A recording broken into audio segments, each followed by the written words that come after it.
This podcast is brought to you by JList.com. JList.com has the newest and hottest PC and console games, including Konosuba, God's Blessing on this wonderful world on the PS4, Sword Art Online, Hollow Realization Deluxe Edition on the Switch, Steins Gate Divergence on the Switch, Dead or Alive Extreme 3 on the PS4 or the Switch, Clannad, Super Robot Wars Premium, Kantai Collection, Kai, Kantai, Girls and Panzer Tank Match, and literally hundreds and hundreds more of your PC and console import games from Japan. So check out JList.com or the non-adult mirror site JBox.com for all of your anime shopping needs and your game needs. And now, time to start the podcast.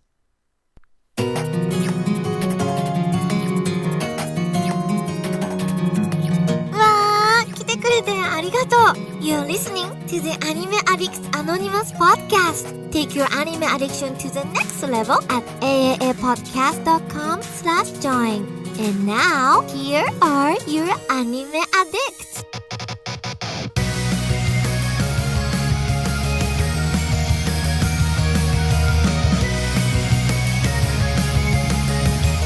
Hello, everybody, to another jam-packed episode of the Anime Addicts Podcast. Episode 479 million. Millionth episode. Yeah. Where we are dedicated to just making your anime addiction a little bit worse. Mm-hmm. And, That's right. So I am Mandy, and I am joined by two of our other hosts and a possible third or fourth. Wait, he would be number 4. I had to do math for a second, sorry. A possible fourth host if he shows up on time. He's going to be late. That would be a Mr. Enzo. But we also have a Mitsuki. What's up? Mitsuki here, calling in from Colorado. Loving the weather here. Life is good. Enjoyed some World Cup soccer today. Had some pizza covered in sriracha, and I'm ready to get this thing rolling. Sir, is that a hot pizza? Is that Very like hot. real hot? Spicy. So you're just gonna be all full of spice today. Oh yeah, Excited. I'm gonna be spicy. We also have a Mr. Mason. What's up? What's up? I'm going steady. This is a very hot day right now up in Connecticut, but I'm surviving, and I cannot believe it's already July. I can't believe it's not butter. Blum, blum, blum. Shit. Same in Ohio. It is hot here. We'll see if I even melt before the end of this podcast. But yeah.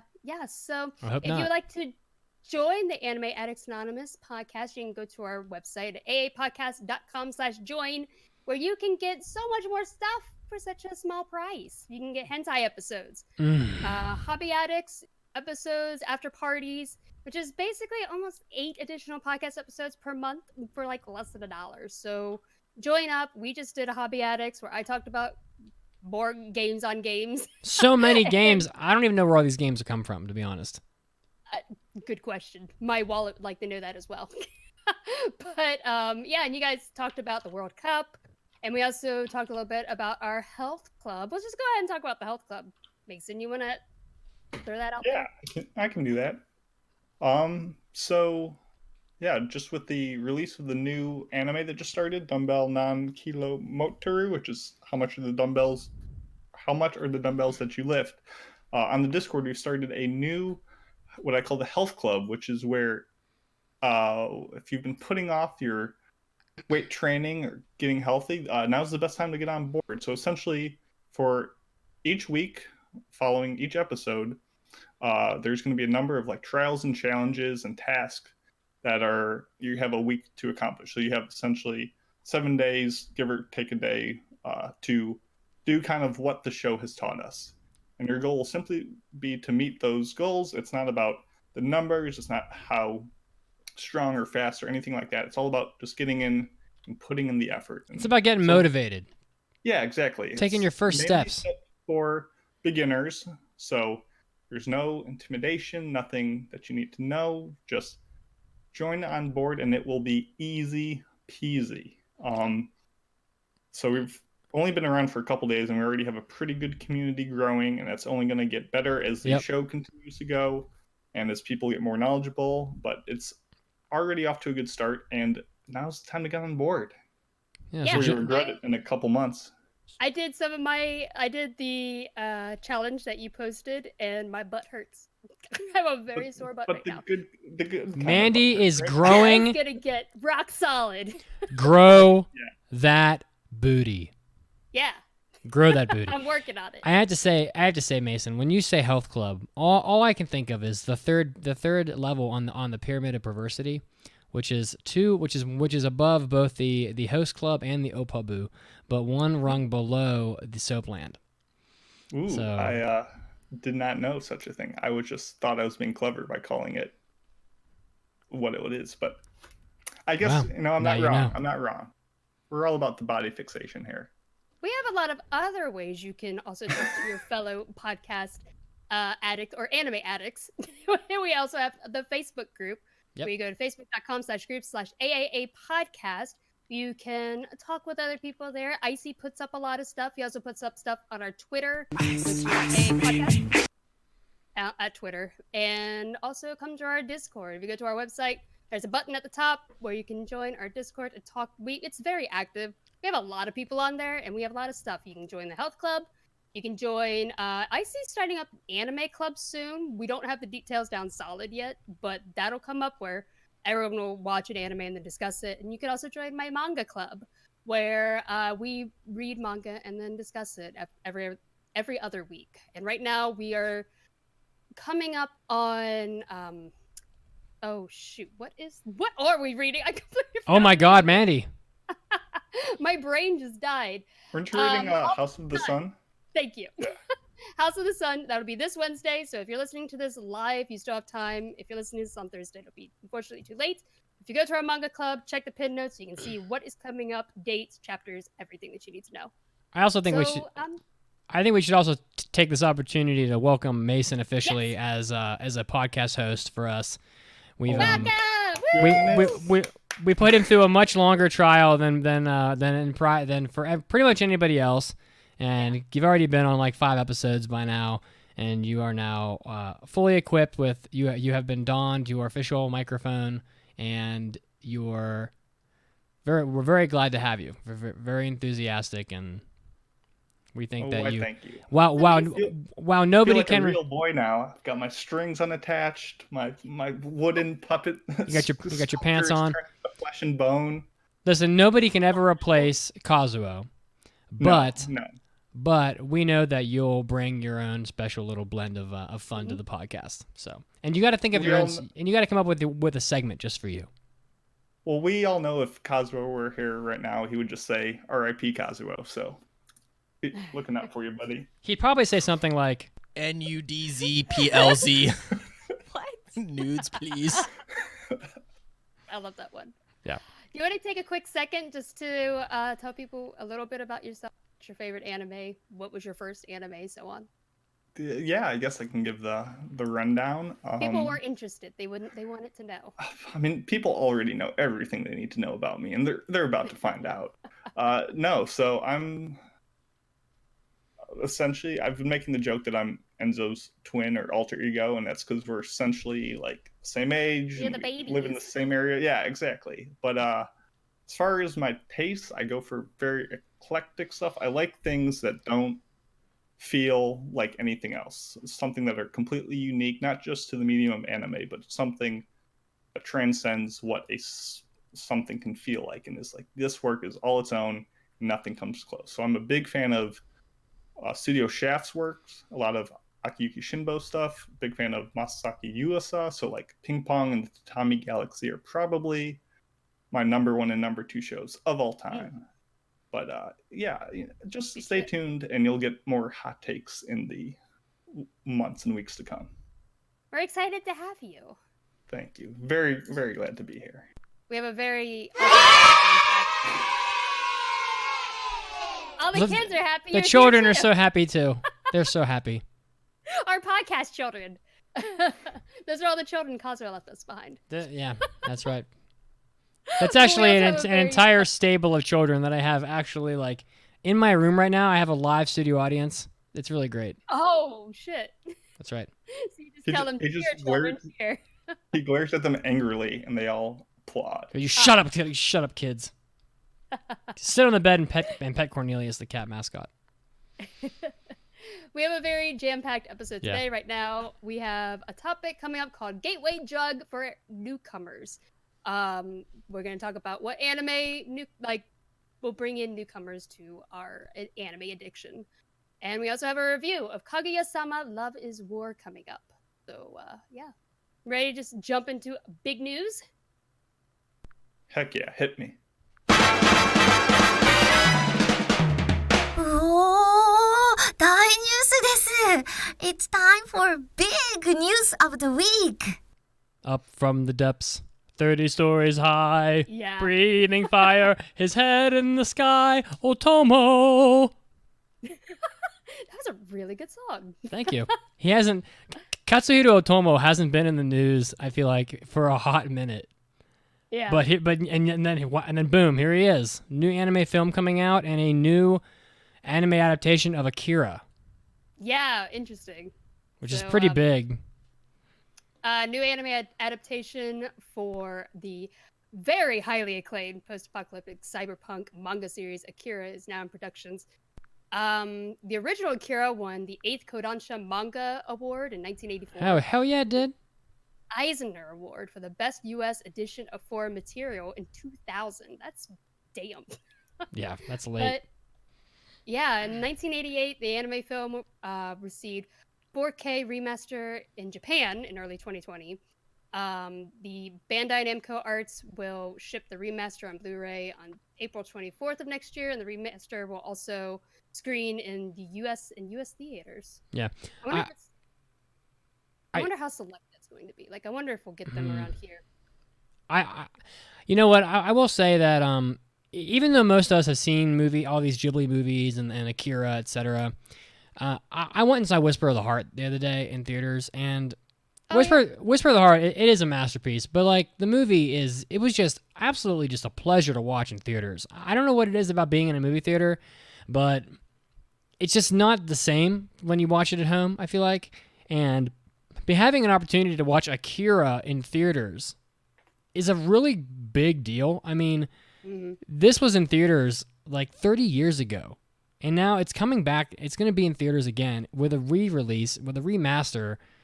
And I think that anybody who has, or even people who haven't, or people who even have seen Akira, I don't care how many times it's been since you've seen it, everybody should be going out and trying to watch this in theaters. I mean, it is a movie that is very much so meant for theaters. There's a lot of like big stuff happening in the movie.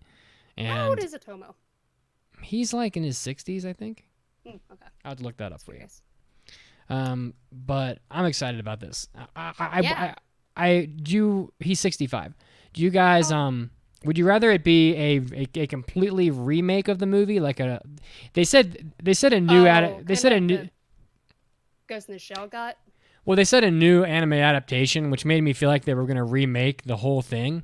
And then later in the article, they talked about how they're going to just re-release it on Blu-ray and put it in theaters. So, but which would you guys rather have, is my question. I think I'd rather just have a remaster, not a remake, just... Yeah, if one movie doesn't need to be touched up and still holds up after 30 years, it's Akira. Yeah. Yeah, for sure. Yeah, I mean, maybe I could see some like CG or some like weird effects being placed over for some of the explosions and stuff to give it more depth. As long as it's better than what Ghost in the Shell got. You remember that? I can't remember which one it's called. Not Arise, but the one they remade that had a bunch of CG moments in it. It was so jarring. I mean, speaking to your point, Akira I really think it's one of the best looking anime that have ever been made. I mean, the backgrounds are just absolutely blistering. I mean, they are just insane. I can't imagine the amount of effort that must have gone into making that movie. I mean, I would say it looks better than Redline, at least in the sheer like impressive scale wise.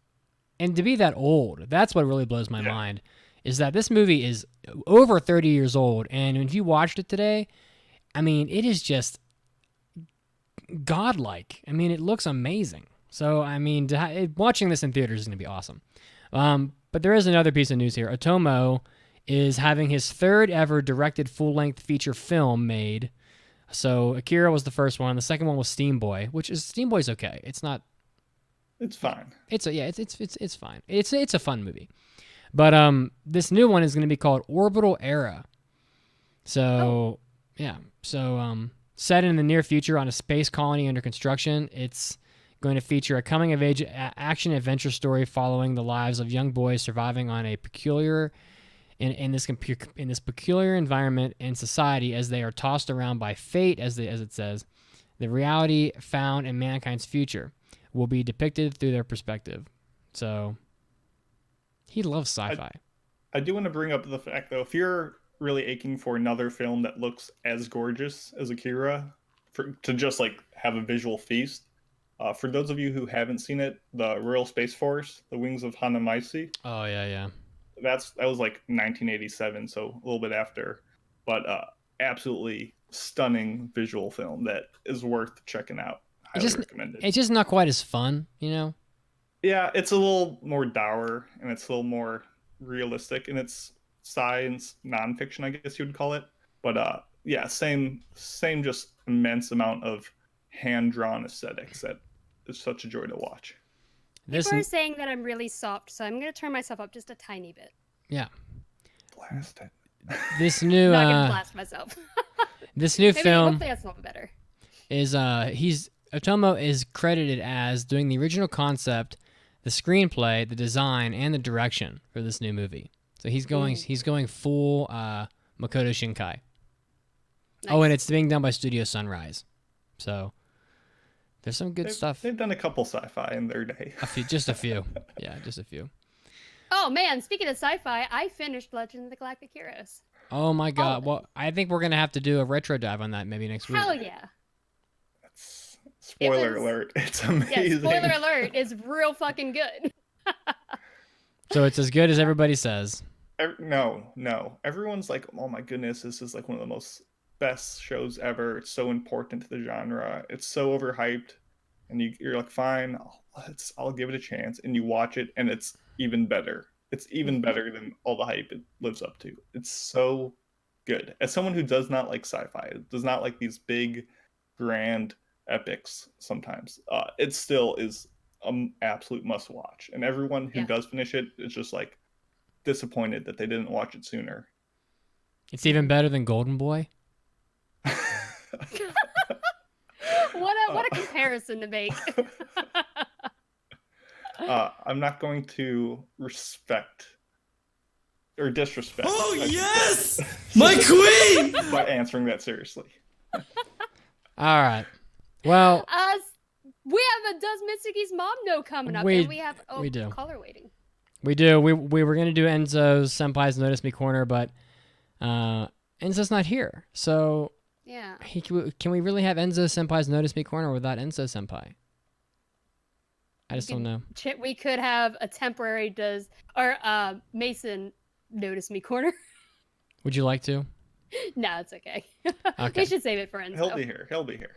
Yeah. Yeah, he'll show up. Maybe we can do it later if he pops up. Yeah.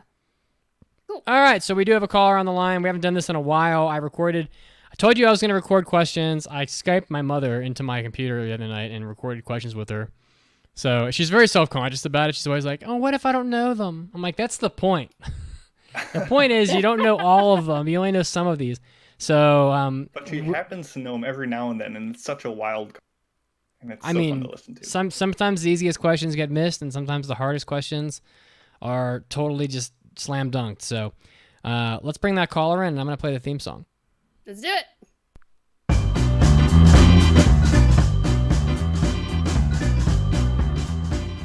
It's time for Does Mitsuki's Mom Know? The game show that pits Mitsuki's unassuming mother against anime's most basic questions. Now here are your hosts, the Anime Addicts! All right, who is the victim? Mr. Wormy. Hello. Ooh. Hi. Welcome Wormy. to the show. Wormy, where are you calling from, Wormy? I'm from Oklahoma. Oh wow. And how are things down in Oklahoma? Pretty warm. I can imagine. 102 heat index.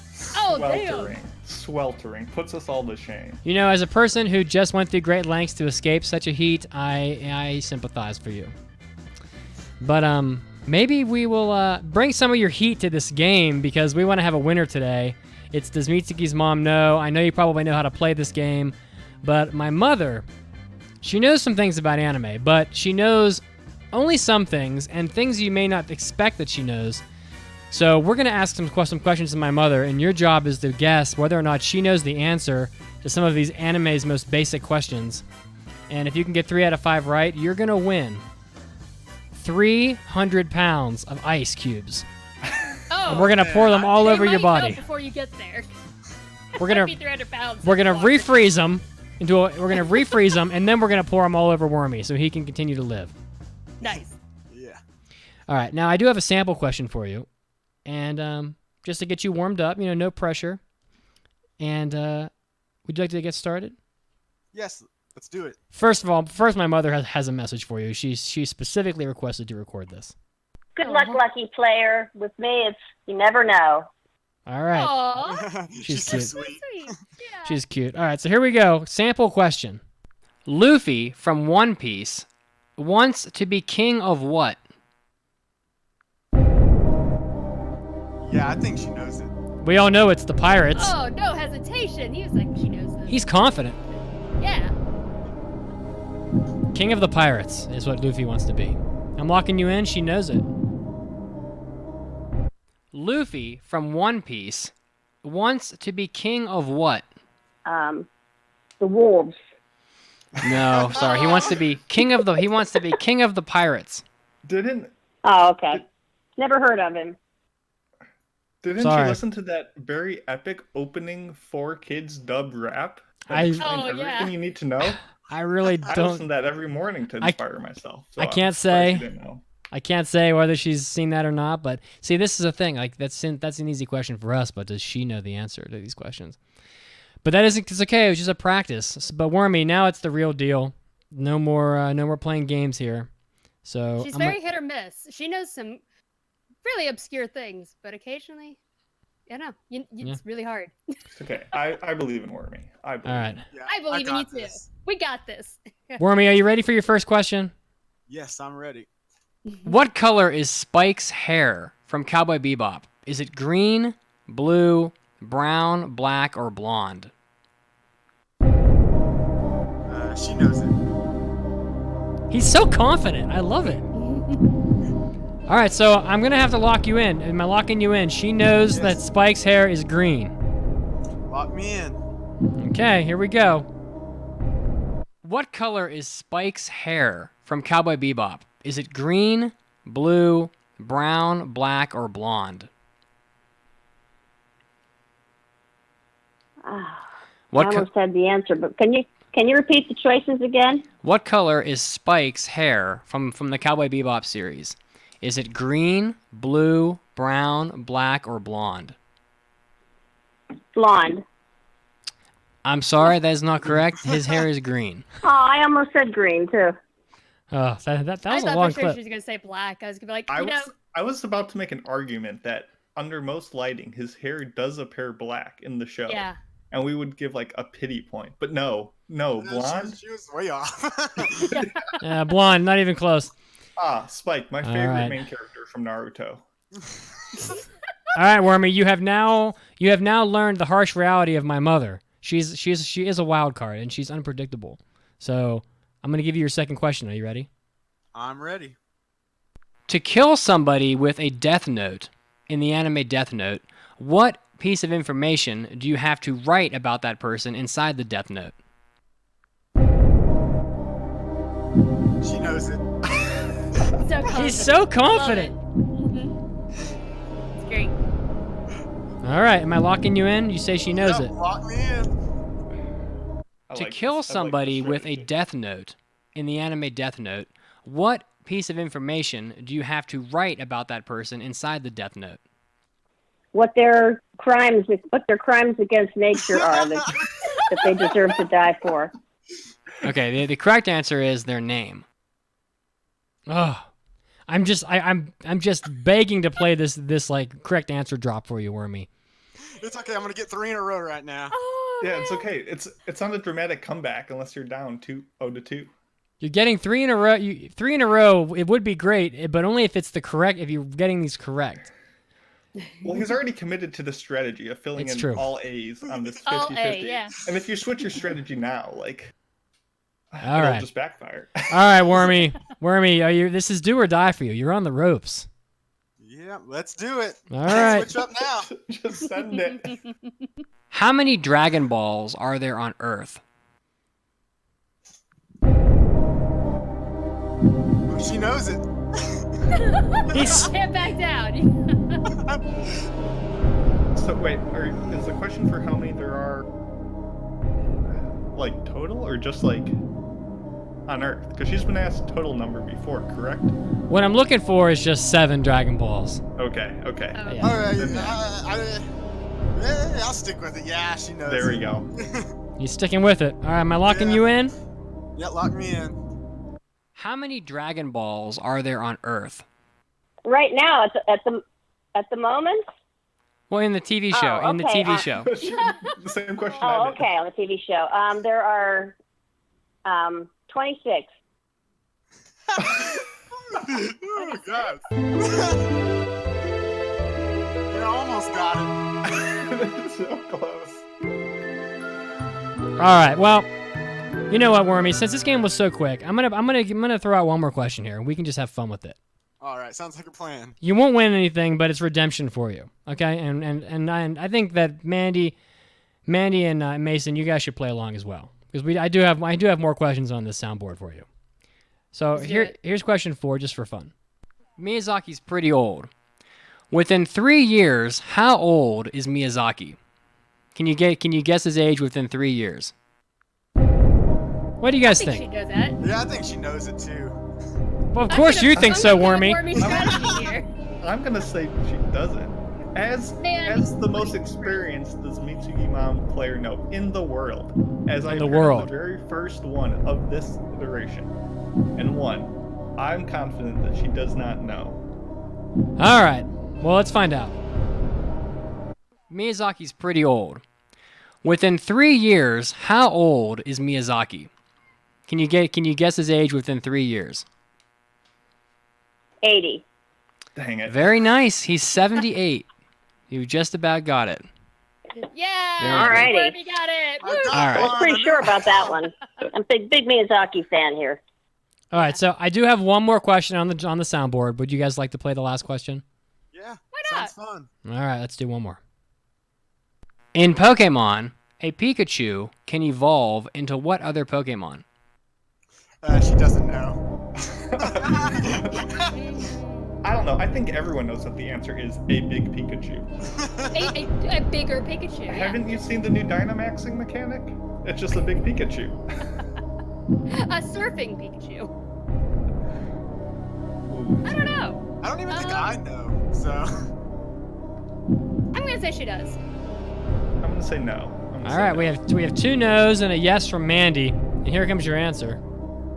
In Pokemon, a Pikachu can evolve into what other Pokemon? Oh boy. This I know nothing about, so I'm just going to make a guess. Oh. Well, I don't know, so I'm just going to say Squirtle. Sorry. Pikachu Oh, evolves. man. Pikachu evolves into a Raichu. All right. Okay. Well, I knew it. Wormy, you did really well after you had already lost the game. But That's my life. So.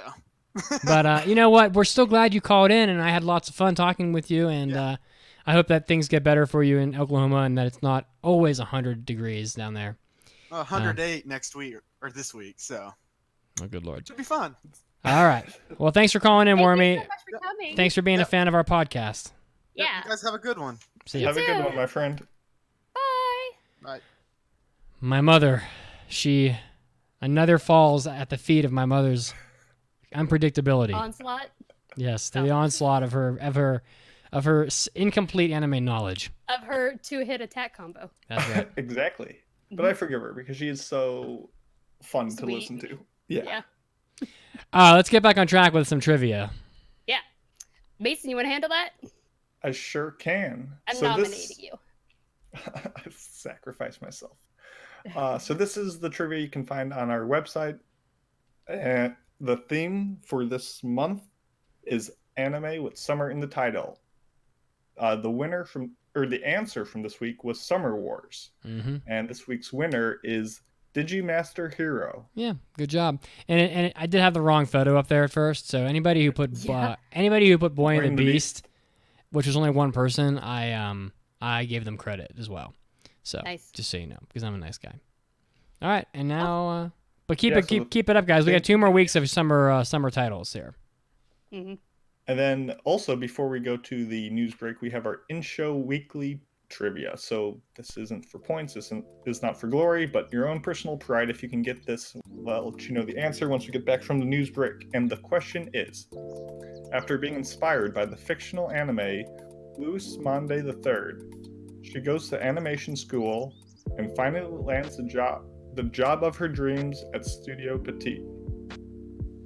Okay. I'm guessing who is this character is the question you're trying to answer. Name the anime. Name of the anime. Name the anime. That's what it is. All right, we'll see you guys after the news break with Mandy's Manga Minute, and then Don't go anywhere. and our main topic. See you soon.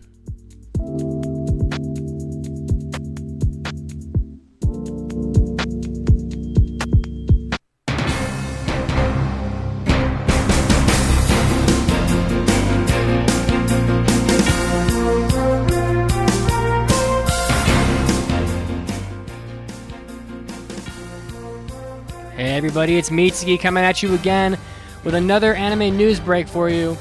It looks like the Final Fantasy more modern titles have received remasters, including Final Fantasy 7, 9, 10, 10-2, and 12. However, Final Fantasy 8 was conspicuously absent from that list, and it was recently discussed at an E3 press conference event not that long ago why it hadn't had a remaster yet, and speaking with the game's director Yoshinori Kitase, explained the reasons why the game's development was delayed, and it's because the game underwent significant graphical improvements for its 20th anniversary, stating, quote, "At first, the original plan was to release the game on current-gen consoles with the graphics as they were before. However, because of the game's 20th anniversary and the shift from standard definition to high-definition televisions, we decided that it was necessary to up the quality of the characters." So for those of you that are fans of the Final Fantasy VIII story, you're going to be getting a much better-looking game when it does release remastered, which looks like it's just around the corner. So get excited for that. Next up, Kadokawa's ebook service Bookwalker held a contest in May and April for users to vote for their best girl amongst all anime characters, and it looks like the character that won the contest is Rem from How to Not Summon a Demon Lord. Rem was voted the top award by both Japanese and global users, racking up almost 3,000 points on the Japanese store and almost 1,300 points on the global store. So for those of you that watched Rem in How to Not Summon a Demon Lord, I don't know how you could help but not think she's super cute, and it's now official, she has won the Best Girl Award, at least for now. Next up, TBS has announced that at Anime Expo just this last week that the original television anime Hoshiai no Sora, which has been given an English title, which is Stars Align, is now going to be a 12-episode anime series. It's going to be premiering in October on TBS and TSTBS in Japan. The synopsis is a teen-adolescent story revolving around the coming-of-age of boys in a junior high school soft tennis team, which is on the verge of shutting down. Toma Shinjo and Maki Katsuragi, who just transferred schools to join the team. So the promo art looks really good with some really nice-looking characters.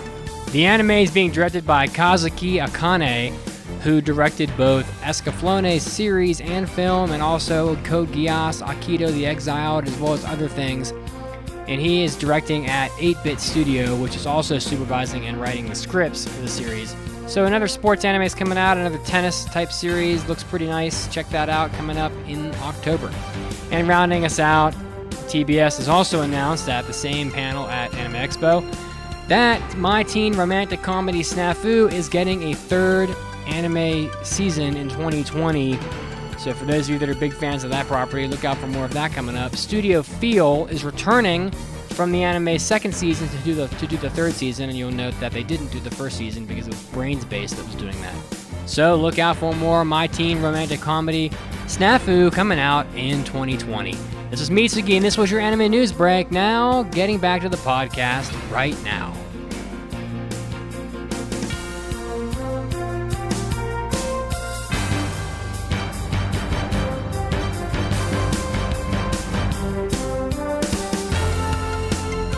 Hey addicts, podcasting is hard. It takes a lot of work, dedication, time, and money to keep the show running the way we want for all of you wacky anime addicts out there. But even more than all this, it helps to have support from you, the listeners, so we feel the love, but also so we can keep the lights on. If you've been enjoying the podcast and want to support the show, you can head over to AAAPodcast.com/join or Patreon to throw us a couple of dollars.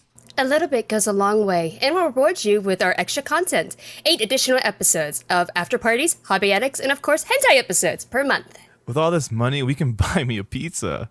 We can make sure Mandy never runs out of manga. I can finally buy that pompadour I've always wanted. And I can dig the anime pit of hell just a little bit deeper. Help us stay in business, and we'll help your ear holes with tons of extra content to enjoy. Head over to AAAPodcast.com/join now to support the podcast. And thank you. この番組は JList.com の提供でお送りします。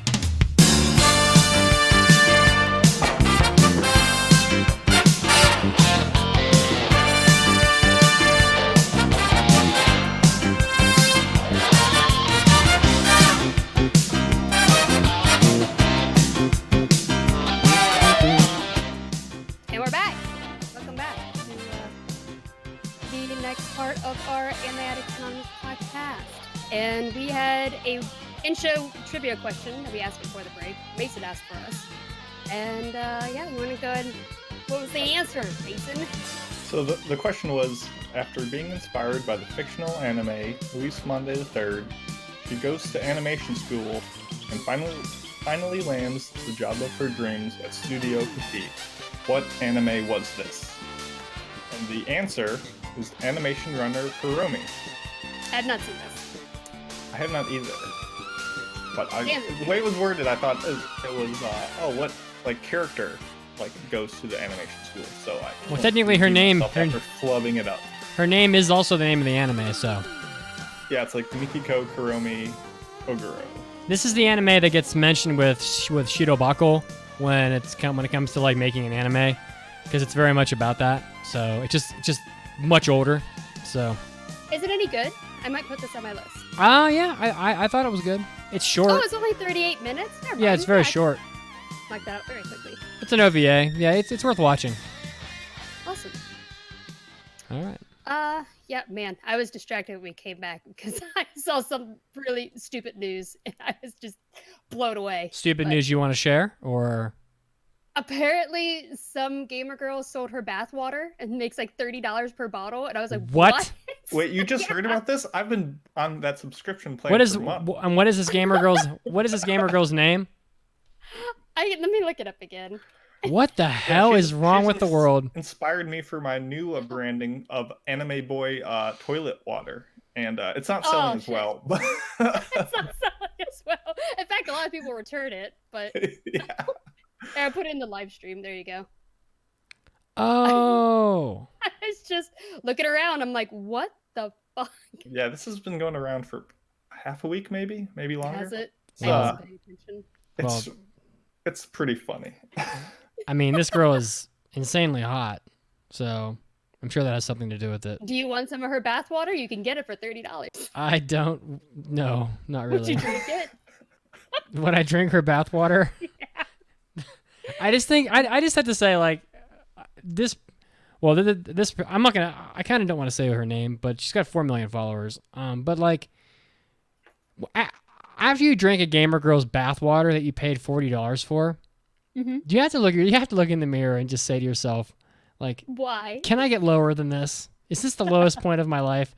And if so, realize that you've hit rock bottom, and then you only have up to go from there. So your future is exciting. I will say. So really, this Gamer Girl bathwater is like the refreshing like bath of your soul that you need to like clean your life up. Maybe it's the fountain of youth. It's the most cleansing agent there is. Maybe you'll live forever if you drink it. I do find this frustrating. Can I just can I just rant for a moment of this internet age that we're in? Because like I'm watching the video of this girl who, and this is she's like in the bath and she's doing her like agehao face while she's like. Is that girl where? I think it's the same girl. Okay. And back then when I was joking about that agehao she did, I was like, that girl is still. I was like, this girl's insanely hot, and I'm pretty sure this is the same girl. And she's just like in the bath with a sprinkler on herself, and she's just like grabbing her boobs and licking her lips and stuff. And like, this girl is probably rich as hell. And it's like, yeah, apparently she's sold out. She's basically just making a ton of money off of like, it's basically porn. And like, I don't know, it's just crazy to me that like this is where this is where we are. I don't know. Crazy, yeah. That you $40 for a girl's bathwater. That's whoa. Wow, that's Gamer intense. Girl. Yeah, that's the important part. There's a guy. We'll move on, but I just want to say there's a guy in this chat that says, "Please restock them," in all caps. I literally check your store every couple hours. What in the fuck, people? And then of course there's like 14 things of people saying she has herpes, which I'm sure is not true, but. The internet. But like, holy shit, people. Wow. Okay, moving on. I'm totally distracted by this, but let's move on. I was distracted too. I'm extremely distracted. What do we do? What are we doing right now? We're living in the best timeline. That's what we're doing. Oh, it's a strange time. I'll say that. So why don't I talk about some manga? Yeah. And now, let's take a minute for the Manga Minute with Mandy. This is Mandy's Manga Minute, where I take a minute to tell you about a manga and you find something new to read. And this one is called Komi Can't Communicate. It's Shoko Komi's first day at the prestigious Itan Private High School, and she has already risen to the status of Madonna. With long black hair and a tall, graceful appearance, she captures the attention of anyone who comes across her. There's just one problem though. Despite her popularity, Shoko is terrible at communicating with others. Hito, it took me a second, I was like, is that his name? Hito Tadano is your average high school boy with his life motto of read the situation and make sure to stay away from trouble. He quickly finds that sitting next to Shoko has made him the enemy of everyone in his class. One day, knocked out by accident, Hito later wakes up to the sound of Shoko's meow. He lies that he heard nothing because causing Shoko to run away, but before she can escape, Hito surmises that Shoko is not able to talk to others very easily. In fact, she has never been able to make a single friend. Hito resolves to help Shoko with her goal of making 100 friends so that he can overcome her communication disorder. Komi Can Communicate is a school comedy manga written and illustrated by Tomohito Oda. It started publishing back in 2016, but only recently began publishing in English. There's only one book available in English, but the series is still ongoing. This manga has a very simple premise, but it's really sweet how it tackles social anxiety. Komi has trouble speaking to anyone, but due to her beauty, everyone just assumes that she placed herself above them. But when the new kid attempts speaking to her, it becomes very clear that Komi is actually just very terrified of him. We see a lot of other point of view panels from Komi's perspective on how she is feeling during these like complicated social interactions. She's picturing whispering around her actually being insults.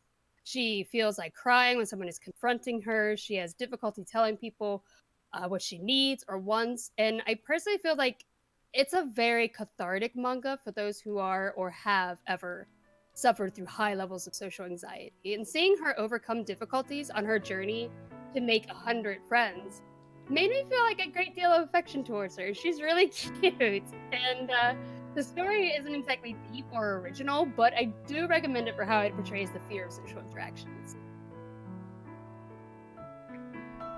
And, there are a lot of really good reaction panels. Manga, I love it. There is, both in the like hyper detailed like glaring of Komi and like the goofball when she looks like an owl and her eyes are just like 1,000 times bigger, and she's just like surprised, and it's adorable. Yeah, she's really. I'm loving this manga so far. I'll probably keep collecting them. But yeah, I love the moments like the one that I put up here on our manga minute in our show notes, where Hito's like, "Oh, you just made your second friend," and there's like this pause, and then like the next panel down, processes it. But in the English translation, the sound effect is pyoing, and it's really cute. I love it. Yeah, it's like pyon in the Japanese, so it captures it. But the chapters are like super short. They get right to the point, and they're adorable. Yeah. I'm gonna put the picture that I put in our chat, in our live stream chat on our Discord. If you want to follow along, go there. Why can't I be like a smoking hot like Asian chick? because in the article she says that my bathwater sold out. What the fuck? I will be making more soon, but it's honestly been a weird couple days taking so many baths. She's laughing at you guys. Like, this girl literally said, I'm so fucking hot, and I have so many drooling fanboys that I can literally sell them anything. And they're probably talking about this over dinner at a bar one day with their friends. I bet I can sell these idiots anything. Literally anything. And I mean, they go, you know what? I bet you can't. I bet you can't sell them your bathwater. He goes, oh, you don't think so? And she goes, not only will I sell them bathwater, but I will sell them bathwater at the price of almost an entire brand new video game for a tiny jar of bathwater. What the fuck is wrong with you people? I mean, there are people in the chat right now who are asking for how much for some Mitsuki workout sweat. Oh, so there we go. Maybe your gamer girl dreams are not so far away. And you know what? I wouldn't be above selling you my sweat if I thought I could make, $300K off of it. I'll tell you that right now, but in reality, no one's buying my sweat. So, but Icy Rose in our live stream chat said a guy went to the hospital after drinking it. That's apparently, why. Allegedly. That sounds almost impossible. Apparently, it also had like bubble bath stuff in it, so maybe.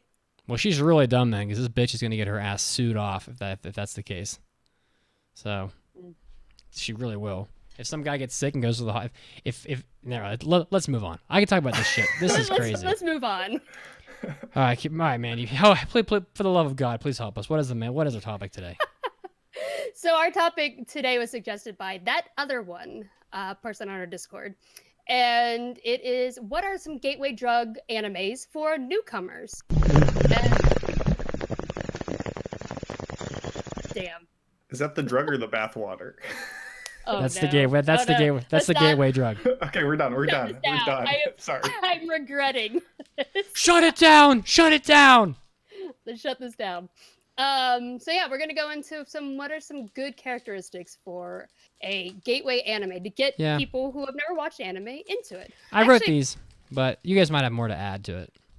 Do we want to start off with what our own gateway anime were? Of course, we all been watching for a much longer time, but it might be interesting to compare what was our first anime back then. Yeah, I can do that. Compared to what now. I mean, my first anime was My Neighbor Totoro, but I was too young at that point to really know what anime was, or to have and it was too young in like time to have access to a whole lot of anime at that point, because that was back in like 1990, probably 1991. So my gateway anime is Dragon Ball Z for sure. It's simple. I watched it on Toonami with most of the rest of the world. Yeah, I think I can't even remember what my very first anime was. It was either Sailor Moon or Pokemon. I don't remember. But back then, of course, I didn't know what anime was. The first one that got me, that I watched, I was like, okay, with the knowledge this is anime, was actually the movie Ghost in the Shell. That was my very first one. And then from there, I went through a weird period where because right after that I watched Fushigi, and I went through a really weird period where I was like, I just want to watch romance shows, like shoujo shows. But I did watch some with my friends, but they weren't really latching onto me. So I think so I want to say Ghost in the Shell, of course, was the one that really got me into anime, but the one that made me branch out which I've mentioned before with Samurai Champloo. After that, I was like, okay, I think I'm comfortable looking at other genres on my own, other than just romance. Okay. Yeah, How about you, Mason? young enough when I was like little, like Mandy said, I watched like Pokemon like before school. But that was never like, I'm watching anime. It was just, Yes. I'm watching the cartoon with the cool creatures and the Pikachus that evolve into Squirtles and all that. Based on my game. And then like I didn't watch a lot of TV at home, so like watching anime, even though I still didn't know it was anime, was going over to friends' house, sleep over, staying up real late, like real cool kids, and watching like Adult Swim, where you see like Bebop, such a rebel, Ghost in the Mason. Shell. Such You a know me, rebel. you know me. But the first time that I saw something that I was like, this is, I still didn't know it was anime, but it was something completely different that blew my mind, was watching Fooly Cooly. Oh, And yeah. that was like, that's when it hit me that this was something, a different breed. And probably the show that really, even though it was way later, because going to college, playing hockey my whole life, I didn't have tons of time to watch stuff, was actually recently, like Kill la Kill was probably the one that made me just go into the deep end. And it's just been a long road back there.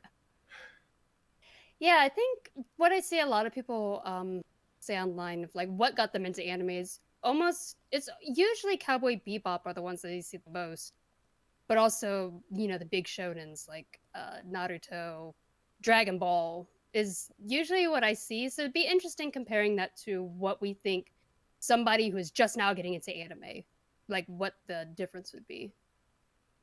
Mitz wrote down, like, what are some good characteristics? Yeah, I just tried to think of things that would make it easy for people to get started, Yeah. And I mean, and I think you guys probably have more to add to this, to be honest. But like, I just think shorter stuff is best, like films or maybe 12 to 26 episode shows. I wouldn't throw like a slam dunk at somebody. And then I think that like shows that don't require much knowledge of anime or Japan. So like, I wouldn't give them like a Hozuki no Deitetsu or for sure not. Or like like Lucky Star would be like the absolute worst anime to start with, only because so much of the comedy and humor of that is in those in-jokes to the anime industry itself. Yeah, I personally, I was thinking Excel Saga because that has so many like just parodies of other anime shows and stuff. But oh yeah, those parody shows would never be a good thing to launch into because you have no idea what they're referencing. Right. But we have a lot here though. I don't know about short shows though, because when you think about people are like, oh, Dragon Ball Z got me into anime, or Naruto got me into anime. Those are pretty long shows. I don't know. I mean, I would also say if a random stranger who had no form and I had no leanings of what they were like asked me like, I've never watched anime, what should I watch? I would recommend, in all honesty, Full Metal Alchemist Brotherhood. That's like 64 episodes, so it's a little bit longer, but I think that show contains everything that's good about anime within it. It's got humor, it's got stakes, it's got fight, it's well animated, it's got great characters, it's easy to understand, it has a good dub. Like, it's got everything. And that's probably, like, if I didn't know anything about anyone, and they asked, what should I watch first? That'd probably be, as far as, like, a TV series goes, would be my first suggestion. Yeah, I was thinking if somebody is just starting today, then maybe some newer shows, because I was thinking it'd be a lot harder for somebody to get into, who doesn't have this long history with anime, to get into something like Slam Dunk or Legend of Galactic Heroes, because even though those look great, they're still old. You can still tell those are some old ass shows. So yeah, I would say something maybe in the late 2000s to up to today, I would say. So I guess I went about this list in two ways, and you can tell me if you guys took different approaches. Okay. But I was like, oh, anyone can just name off like Attack on Titan, Death Note, Haikyuu, Ghost in the Shell, Ghibli films, Psycho Pass, Bacchanal, like all that stuff. And I was like, well, what are some of the newer ones? And I'm like, oh, Made in Abyss, Your Name, The Promised Neverland, we just reviewed that, Death Parade, a lot of like Hosoda's films. Those are all good stuff. But then I was like, you know what? Everyone knows those. Like everyone gets those. So I was like, what are show, because a lot of people who are showing anime to someone else, there's probably like the anime guy in their group of friends. And they've shown 8 people Attack on Titan by now. They just don't want to watch it again. Like they're sick of it. So I was like, what are like some more unknown shows or not as talked about shows that I could recommend to someone who likes anime, but they could also like watch and introduce someone else who's new to the genre with. Okay. So I was trying to come up with a list of like not the typical ones. Yeah, so we each made a list for depending on genres, because everybody's different. They're going to be interested in different genres. So we made a good gateway for a bunch of different people. And some of mine are very popular, but I also tried to stay away from like the Attack on Titan, so on and so forth. Well, do we just want to go through these genres then, and let's do it? Yeah, throw them out. So the first genre that we have listed is for like sci-fi lovers. There's a lot of Western sci-fi fans. It's a pretty big genre. Yeah. So probably bigger than, maybe even bigger than in Japan, because like Star Wars and Star Trek are such a huge craze. Like I feel like almost everybody's a fan of one or the other. So everybody can at least identify with sci-fi to some extent. And so I personally I wrote Last Exile right at the top. So it's kind of a shorter length. I don't want to scare anybody away with like a really long show. If you're trying to get your mother or your brother to watch anime for the first time and you tell them, oh, this show's 175 episodes, well, like I feel like they're not going to be as likely to really like give it a shot because the time investment's just massive. But Last Exile is only 26 episodes long, and it really doesn't contain any kind of like references to anything that you would need to know prior to watching it. There's no anime references in it. But it looks good, it sounds good, it's pretty fun. Dog fights like with planes or things that like a lot of like I feel like that's like somewhat of a concept that's enjoyed by a lot of people. And Last Exile is just generally like a well-liked anime for like a lot of different reasons. And yeah, I don't know.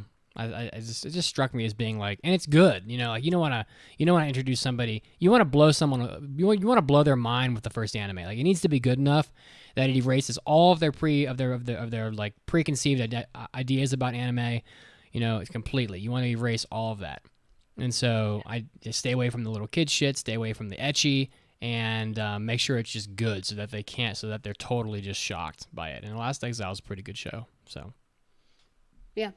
Yeah, you definitely want to have a strong opening. None of the shows that quote unquote get good later on or have a slow burn at the beginning. I didn't have too many sci-fi recommendations, so if you have any, Mandy, go ahead for this genre.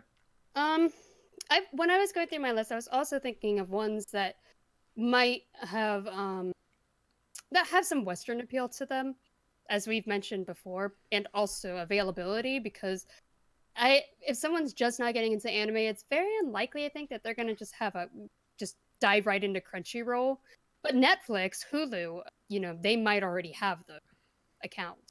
So, but mine I chose Psycho Pass just because it has some similarities to Western crime shows. Minority Report. It is a good one. Yeah, and it's also available on Netflix. I think it has a dub, right? It has to. I could be wrong. I thought it had a dub. I could be wrong, but I'm not 100% sure about that, so I don't really want to say, but I would not be surprised. But there is a dub cast for it, so yes. Or maybe that's the movie. I don't know. Not sure. But oh no, okay, yeah, it does have a dub cast. I just checked it up. But yeah, that was my suggestion. I don't want to leave dad out or mom, so I try to throw some like mature stuff in here as well. Like I thought Ajin was a really good show, and I think that it's a little more mature on the sci-fi side. So in addition to being just like in my opinion, a good show and very interesting, it's violent and gritty and definitely meant for like a more of an adult audience. So if you're trying to like get your dad into it and your dad's a sci-fi fan, a show like Ajin or Psycho Pass would probably be really good like options, because it's more in that vein for like an adult audience. So, but yeah, there's so many more. I mean, like, there's just a ton of shows. Like, we could go on forever with sci-fi, but or just watch Legend of the Galactic. Oh, sorry. Anyway, good luck getting into that when you're just. Yeah, I mean, do you feel like that's a good choice for a newcomer? Honestly, Yeah. it really depends because there's hardly anything about Legend of the Galactic Heroes that goes, oh, this is anime. I think it has wide appeal to a lot of people, but I think the age might put some people off. Yeah. But they also, if they haven't been watching anime, don't know haven't been spoiled to, oh, I need my Right. characters to look like they were designed in the last 5 years. Yeah. But it is that good, and there's no anime knowledge necessary going into it. Yeah. But moving on, let's go to action type shows. So my first recommendation for like a show that I think anyone could watch. So this is more directed towards like if you have a friend who's like, oh, I just want to see something bloody, gory, like I just want violence turned up to 11. I recommend Shigurui. Oh my god! Man, I don't know. I know, it's a weird one to go with, but you're gonna shock them forever.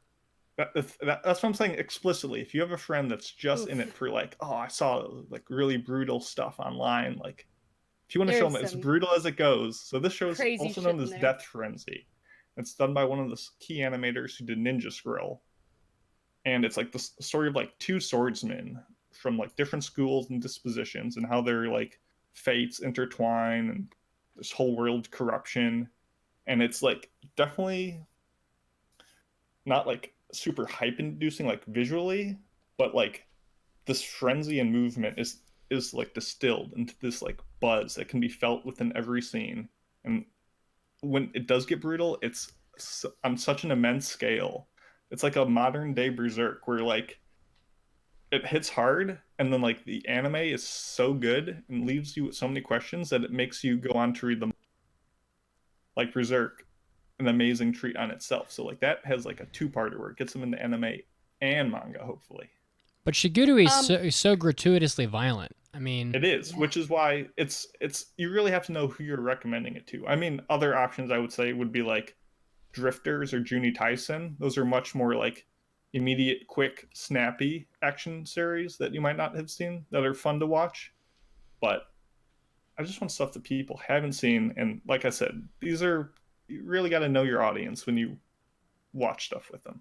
Do you think Shigurui's slow start would be off-putting? Because I watched that actually recently, a few months ago, and I was like, I don't know, the first couple episodes are pretty slow, but then it does ramp up. I think it will leave an impression. I think it will be memorable and get them thinking about it.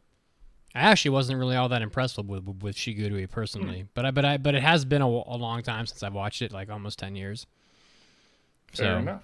But hey, but you're right. I mean, if your audience is a fan of like violence, they're just an edgy guy and wants the extremes. I mean, a man does cut off a samurai does cut off a woman's nipples with a sword in that anime. Yeah. It's pretty crazy. Some crazy shit. I went much softer. I just simply said Cowboy Bebop. I don't want to be like boring, but Cowboy Bebop is. I don't mean to be PG, but. Yeah, I don't want to be like Disney level here, but And that's already a lot of people's gateways, so I still think Cowboy Bebop has a lot of appeal to new fans today. So Cowboy Bebop, absolutely.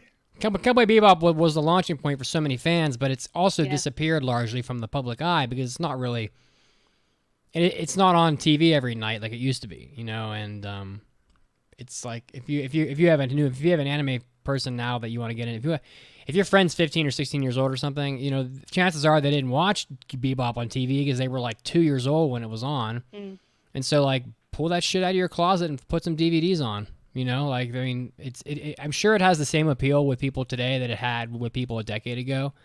And it's tried and true. I think that's always going to be one of those weapons in your arsenal. It's a lot like a Spirited Away, like most people are going to like that movie a lot. So, and since the episodes for Bebop are mostly episodic, like you get that resolution, you get that satisfying, and so you get the full story. You're not like, oh, well, if you actually want to watch more, you have to commit to 20 more episodes to get, like, it gets good immediately, and it stays good the entire time. It's pretty much amazing from the very first episode. So, yep. Actually, I think the first episode of Bebop is one of the better episodes. Like, it's a That's great. the one with like the pill smuggler on Mars. It's like an right? eye. It's like an eyeball spray. Yeah. Red eye. Yeah. Yeah. His name's Asimov. Um, A chameleon Asimov. So, I put down the obvious one first, which was My Hero Academia, because I feel like that has already done such a massive job of bringing all kinds of people into the world of anime. But I think also I put down Noragami, because even though Noragami has like that Japanese folklore with gods, I feel like that isn't like you don't have to have any knowledge about it to enjoy that show. I don't think. I mean, think it would make it more interesting and more rewarding, but I don't think that's something you would pick up in anime regardless. I think it's No. very unique to the Noragami aesthetic. So watching it at the beginning would be fine. Yeah, like I don't think you have to go into like a I have to go all these wiki pages and research all of these gods. I mean, you'll pick up on more if you know that stuff, but I don't think it's necessary at all. I think Noragami is has some really likable characters, and it's very easy to understand. There's some great action scenes, a lot of really good comedy. And one of the reasons I picked it was also as my sister's gateway anime, where that was her first one. She watched Sword Art Online first, and then she came to me knowing that I liked anime, and she's like, I watched Sword Art Online, but is there anything else that you would recommend? And knowing her, I said Noragami, and then she fell in love with it. So I don't know. I feel like it's a decent anime that it could possibly draw people into. You and your sister are really cute. Thanks. I put Black Lagoon. I think Black Lagoon is has a very Western feel to it, and is immediately good. A lot like Cowboy Bebop. It's very adult. It doesn't have a lot of the tropes you'd expect from anime. You have a friend that just expects anime to be the stereotypes that we all know. That's not what Black Lagoon is. It has lots of different races in it even. So it has a very Western feel, and the action in it is super compelling, and it's short. And it's another one of those shows that can give you a quick win. I would put it in a similar camp as like Baccano, where it's got that Western feel. It's got a great dub, and it's well executed. A speedboat takes out a helicopter in the first episode of Black Lagoon. Yeah. I mean, it's pretty freaking epic. Speaking of, what about Michiko Tohachin? That definitely has like that Latin flair and is cool. Mm-hmm. It's done by the same lady who did Yuri on Ice. Yeah. Maybe it's a little too hectic and chaotic, but it definitely could fit into that camp. I feel like it has some Western appeal to it because it has that over the top kind of crime show. I don't know. It's definitely a fun show. I don't know about a first one, but yeah. The only other one I wrote down here is the obvious One Punch Man. Oh yeah. I think One Punch Man is at least the first season. I have not yet watched the second season of One Punch Man, but the first season at least is pretty likable for most people, and it's a lot of fun. So yeah. Do you think the subversion of the overpowered hero though would make as much sense and be as funny to a person who hasn't seen these tropes so often? I think it could be, and it's a good show regardless of that, but I don't know if that's worth keeping in your back pocket. I don't know. I think I think you show it to someone and they like it regardless. Yeah. They get why it's supposed to be funny. Yeah, just amusing. It also has that kind of Western comic book feel to it, I think. I also think One Punch Man, even if you don't really get what it's doing, I still think it's really entertaining, and I think that the reasons that they set up in the anime for it, and Saitama gets kind of bored, with things because he's just not challenged anymore. Like I kind of feel like you don't even have to really be aware of that personally. I mean, you make it more out of it if you do, but yeah, I know that on Facebook. I don't really post on there often, but I have a lot of friends on there from high school and family friends, and there's a lot of people on there who aren't as into and like they're definitely not an anime addict, and I see One Punch Man come up a lot. They're like, man, that One Punch Man episode though. So I feel like it has a very wide appeal. Yeah, I mean it's popular as hell. So Yeah, especially over here. Yeah. What about drama? God, there's so many. I think some of us cross over a bit because I had Sakamichi no Apollon or Kids on the Slope. No, it's mine. That's a great one. I thought about Planet Test, which I'm guessing you also put on there. No, I didn't put that on there. Oh, well. I did. I put it down. Gotcha. I was trying to think more outside the box for like what people haven't seen. And for a really slow one, I would say Habane Renmei. It's a little odd, but it's definitely a unique drama. And it's got like a mystery vibe to it. You think that'd be a good gateway anime though? Would that get people in the anime? I don't know why it wouldn't. It's not as like immediate with its drama and stuff, but it's definitely something unique that would make people say, "Oh, like I don't think I could get this in any other sort of genre." It's for sure a great anime. I was worried about it being. But yeah, as opposed to like a Planet Test or Kids on the Slope, it's not as immediately like recognizable for what it is. Yeah. I did put down Kids on the Slope because, look, my mom hates anime. Like every time she sees it, she's like, "Oh, man, it's such a shame. That's for kids." I know, but how can your mom? Kids on the Slope. How can you? I'm just so surprised your mom feels that way because I mean, yeah, being your mother, and I'm sure that there's some exposure, and we all know anime really isn't for kids, so not all the time. She doesn't. I mean, is she a big music fan? She's not like, a giant jazz era, because like definitely if you know someone who. Jazz. Yeah. So I was gonna say at the end of the day, it's all about someone's interest. Like, if someone likes sports or like plays a sport that there's an anime of, like obviously you're gonna suggest that one. But I don't know if someone if someone played jazz or something, immediately Kids on the Slope. Or if they played piano or violin, you could do Your Lie in April. Yeah. I wrote down Spice and Wolf. I don't really know why exactly I did that, but it's extremely well loved, and has sort of like a cerebral type of pacing, and it's just not like a lot of other shows. And I feel like the tone of it is a little more mature, but it's still fun. Everybody loves Hodel. I would be a little concerned about the naked fox waifu.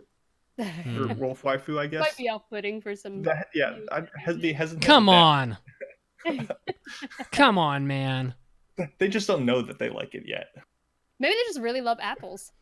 Yeah. Maybe. I did forget that she is naked for like the beginning of it. And it's Lawrence, different kind of Lawrence he never got any from her, and I'm really upset about that. We need a third season of Spice and Wolf, specifically for that. Third time's a charm, baby. Yeah. Get in there, Lawrence. Make it happen. Also, with the nudity, I think Hollow she looks pretty young though, so that might put some people off. Not me, baby. Just kidding. First anime, Monogatari series. Let's go.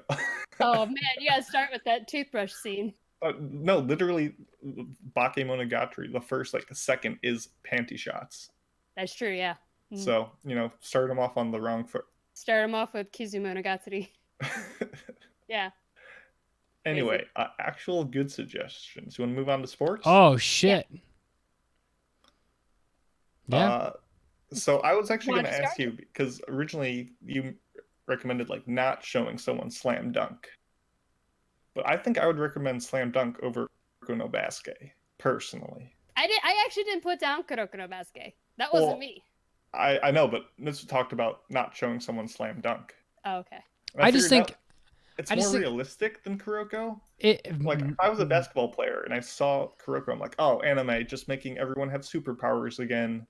It's ruining my sport. Though. I don't disagree. Listen, I can't disagree that Slam Dunk is more realistic than Kuroko, because it is. But Slam Dunk takes a hell of a long time to get going. It does. I mean, it takes like almost 30 episodes to really get to it. There are a lot of reaction videos on YouTube of basketball players watching Kuroko, and I'm always True. so hyped up, and I love them. I mean, I think we can all agree Haikyuu is a phenomenal That's what I put down. opening. And a lot of people, I think, not just for people who like sports, but in general, I think Haikyuu is a great starting point. Yeah, and that one, Kuroko surprisingly doesn't have an English dub, which blows my mind. How the hell is Haikyuu that? Does. That's so bizarre. Yeah. Like you would think for sure Kuroko no Basket would have a dub. You would think. I mean, considering how much we love basketball, and also they did an NBA crossover, which is so weird. Why wouldn't they have an English? It's dub got to over be here a then? it's got to be a licensing issue or something. Got to be. Possibly, yeah. Yeah. I wrote down initial D for select audiences. I think people that like cars, that are just really into cars or into racing or whatever. Like initial D is a good. There aren't that many shows like that are about cars and racing. And initial D is it's just a great show to begin with anyway. Because if they just like Eurobeats either with that soundtrack, which is legendary. Yeah, the soundtrack's great. Some of the stuff they do in that anime in the first season is just like white knuckle gripping. Like there's some really tense, awesome race scenes. And if you're a fan of cars, I feel like Initial D is something you gotta throw at them. Because it's different than a Red Line, because Red Line, it's about racing too, but Red Line's like more fantasy and silliness, whereas Initial D is more like gearheady. Like the people they're discussing like specs and oh my god, they like lift up a hood and they're like talking about like what the engine is and all that. Like for that select audience, Initial D is a great option. But even if you're not, like, you don't need to know different classes of engines and stuff to enjoy it. Like, it's still well done. And I love it. It's been going on for a while, so I love there's a lot to tear into. And the manga is great. So, yeah, I love it.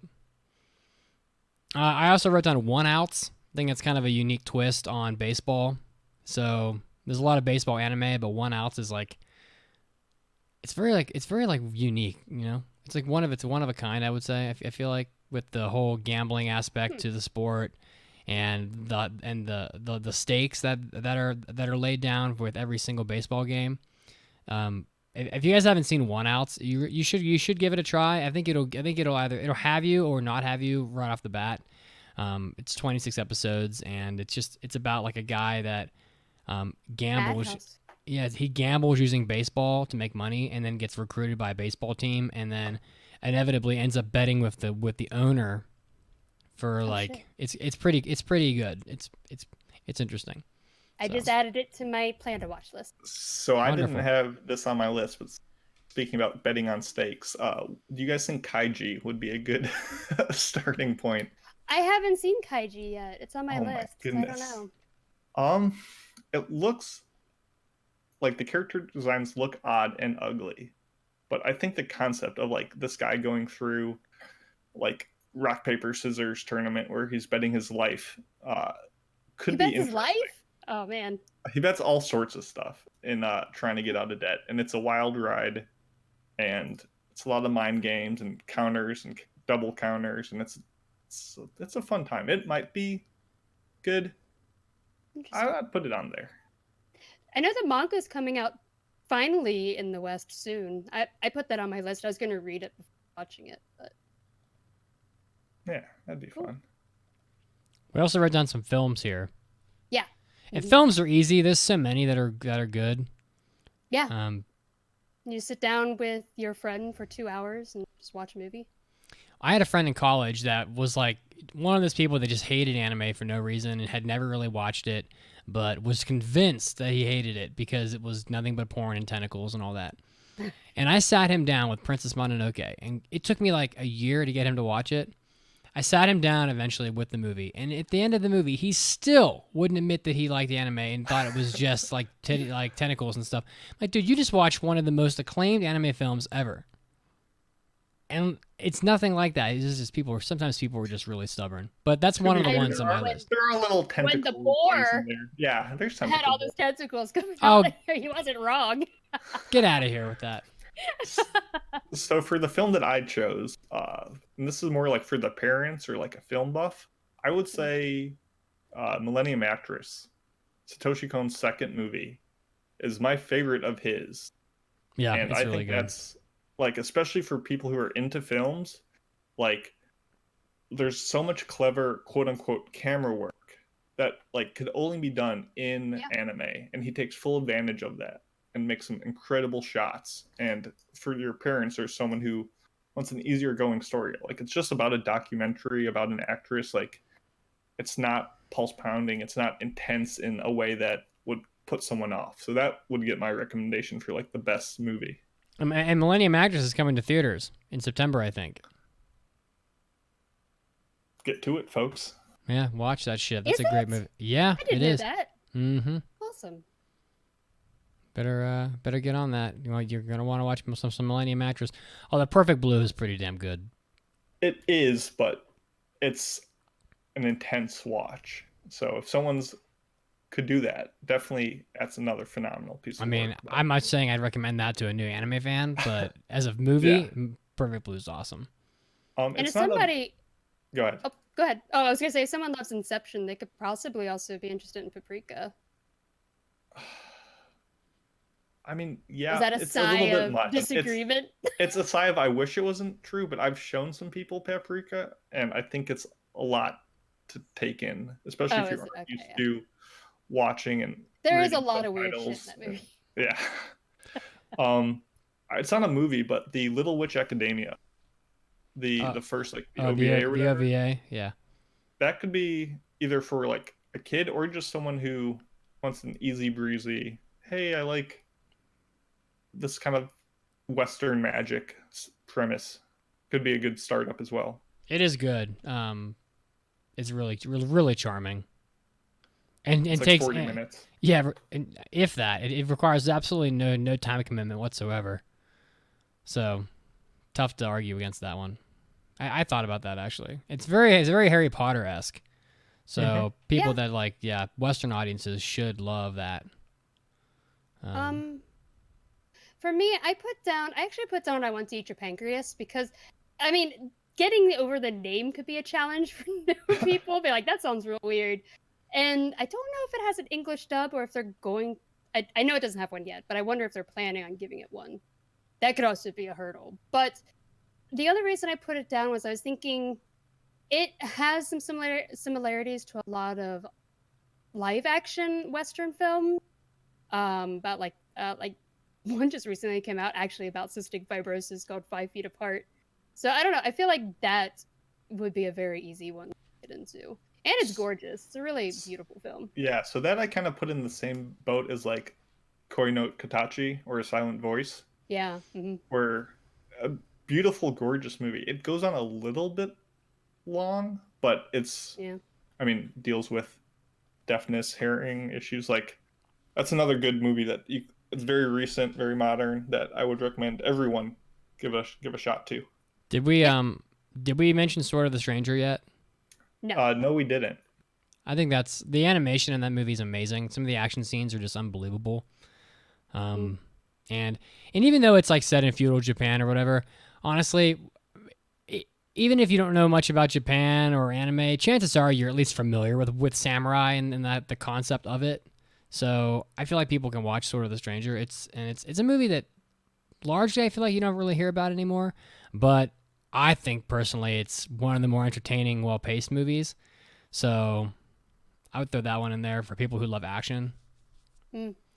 And pretty much any Ghibli movie, for the most part. Yeah. Most Ghibli movies. Yeah, I was trying to think of another one, but I can't really think of anything right now. Let's go through some of these social media notes.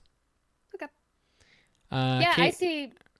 Put up a bunch of responses from social media on people telling us what their gateway was. So Katie Jones wrote, started watching anime in the 80s. Remembers when Nickelodeon was mostly imported shows. My gateway drug was Sailor Moon in the mid 90s when it was in syndication before it was on the USA. So Sailor Moon's big. I mean, especially for girls, that's going to be a pretty big one. Recently they brought out a Sailor Moon collection manga. There's this giant book. It's really beautiful, and I bought one at Barnes & Noble, and when I brought it up to the counter, the woman was like, "Oh, Sailor Moon! Oh man, this brings me back so many memories of my childhood." So it's I definitely think it has a lot of or it was a gateway for a lot of girls. How many times are we going to see Dragon Ball Z on this list? We got 1, 2, 3, 4, 5, 6, 7, 8, 9, 10, 11. There's a ton of it. Oh my God, there's so many of these. All right, we better get reading. Let's just take a couple minutes here. Okay, Drew Mills wrote, trying to pick out some gateway anime for new folks who I'm starting a watch party with this season, so I'm very excited for this topic. My go-to gateway has always been Spirited Away because it appeals to such a wide group. Yeah. Tracy Bates mentions that Death Note, Vampire Knight, Ouran Host Club, and Initial D were all stuff that she was watching around the time she got addicted. She can't tell which one was the addiction, but all those kind of did it. I remember watching Vampire Knight with my sister. We got so mad at the ending. Oh, crazy. Jacob Guzman says cliche, but Dragon Ball Z. Hey, that's mine. So. Ryan Nooner wrote, my gateway was the anime block on the Sci-Fi Channel in the 80s. My first anime was 8-Man. Yeah, those. Yeah, for sure. David White just posted an image of Ninja Scroll. Perfect. Ninja Go watch Scroll. Shigurui. Yeah, if you like Ninja Scroll, we probably will like Shigurui. That's true. All right, this one's all yours, Mandy. Oh, I'm sorry. Randall Werbein. I'm sorry if I pronounced your name wrong. Mid-late 90s due to DBZ on Outlet local Fox station on Sunday mornings. Before Beast Wars, hell yeah! Then a year later on Cartoon Network. He also watched Vampire Hunter D, Venus Wars, Project Echo, and Oh my Galaxy God. Express 99. Or 999. David Caraway says Pokemon, but he really thinks that Dragon Ball Z is the real gateway. I'm just gonna burn through a few of these real quick. Dale Cunningham says Space Battleship Yamato. Manly Mudkip is Ronin Warriors is the first thing that he recalls watching. James Hill, Dragon Ball Z, Pokemon, Sailor Moon, Cardcaptor Sakura, Laura Ellen, Ghibli, Naruto, Bleach, Inuyasha. Lots of Sailor Moon here. CC Takado, Sailor Moon on USA Network, Christopher Moore, Record of Lodos War. That's not a weird gateway. That's not low-hanging fruit at all. Gonzo, SSJ, Dragon Ball Z, and Ghibli films. Who wants to pick it up at... we just got a few more here. Somebody pick it up here at J-Mac. J-Mac mentions Tenchi Muyo from Cowboy Bebop and Vision of Escaflowne. Roriku-san says a friend once showed him a movie called Outlander. Oh, yeah. And then he went on to find DBZ and he was hooked. Simmer Down says Voltron Force in the mornings before school, before Sailor Moon. Beam Me Up Timmy says the first anime ever was DBZ, followed by Sailor Moon. So once again, that's unironically the most popular one going on. And Stormcrow says Robotech After School. Super Fist 59 was Dragon Crisis, and then Clannad. So that's good stuff here. Mandy, Alrighty. take the trivia. Quick. All right, so we have a trivia question which we'll answer after the break. He is a man of few words on a journey home in obscure new land, interacting with its inhabitants along the way. As he rides on his long-legged pig through the desert from town to town, he observes the interesting and quirky customs of local and reminisces about the past. Sorry, stumbled for a second. But what is that anime? And we'll answer it after the break.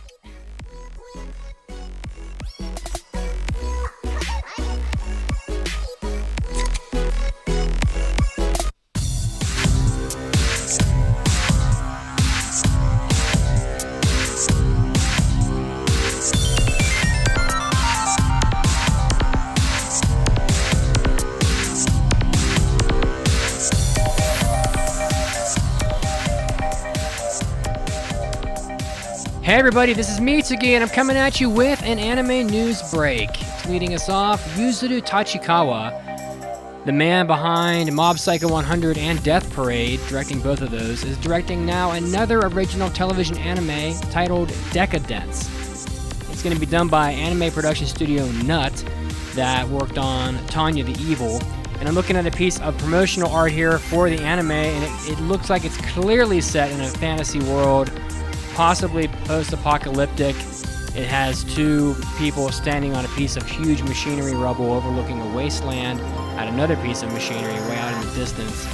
And really exciting stuff. If you're a fan of Yuzuru Tachikawa, his other works, you may want to get involved in watching this Decadence original TV anime that's going to be coming out sometime in the future. Next up, the author Yoko Maki is retiring from her work as a manga author. She's wrapping up her manga Kira Meki no Lion Boy, and she's most well known for works including Aishiteru Ze Baby, which was in Ribbon magazine from March 2002 to 2004, and Yamamoto Zenjiro to Moshimasu, which was also in Ribbon Mascot between 2007 and 2011. And Aishiteru Ze Baby also had a television anime series made after it back in 2004. So if you're a fan of Yoko Maki, she's retiring, but hopefully going to be pursuing more interesting things in her life. Next up, Ei Aoki, pretty famous director who worked on titles including Gai Ray Zero, Fate Zero, and Old Noah Zero. Seemingly all of his works have the word zero in the title. And also having worked on Recreators most recently, is working on another original series called id Invaded, which is going to be coming out in 2020. So if you're a fan of Ei Aoki, look out for id Invaded in 2020. It looks like a fantasy story. There's not really any kind of synopsis given here about it, but if you're a fan of his work, look out for that coming out in just about a year. Next up, Banana Fish and Idolish 7 win the awards for encouraging the most tourism in Japan. Banana Fish won the award, received the Ministry of Land, Infrastructure, Transport, and Tourism Award, while Idolish 7 received the Tourism Agency Secretary's Award. The Banana Fish tour sounds pretty elaborate, visiting American Museum of Natural History, Grand Central Station, and surrounding Exchange Place in Jersey, Chinatown, Staten Island Ferry. It had a guided bus tour with commentary by Kenji Nojima and Yuma Uchida, who were the voices behind Eiji and Ash, the main characters in the anime. And then after the tour concluded, people could attend a private dinner party which had screenings of the final episode of Banana Fish. Very elaborate tour and receiving awards for its efforts. This is Mitsuki, and this was your Anime News Break. Now, time to get back to the podcast.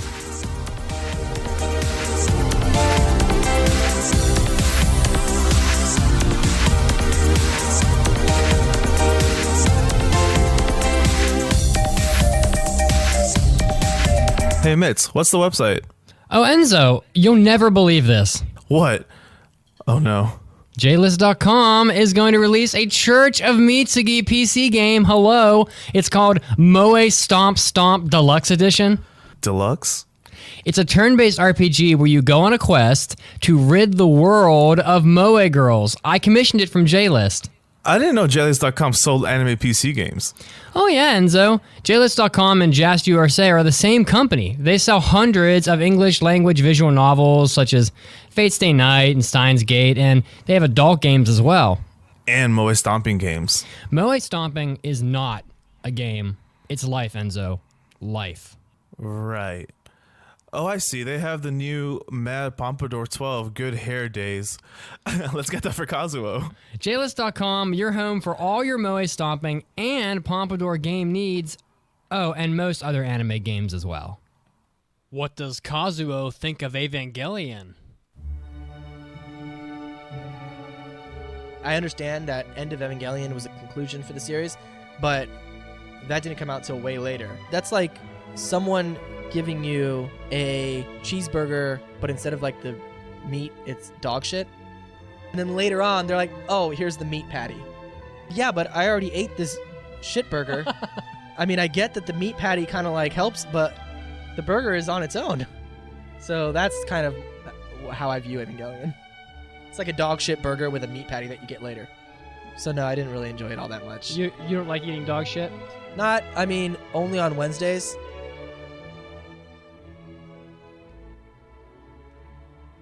Welcome back to our last section of the Anime Anime Addicts Anonymous Podcast, if I can say her name correctly. And before we went on break, we had a trivia question. Who wants to answer that one?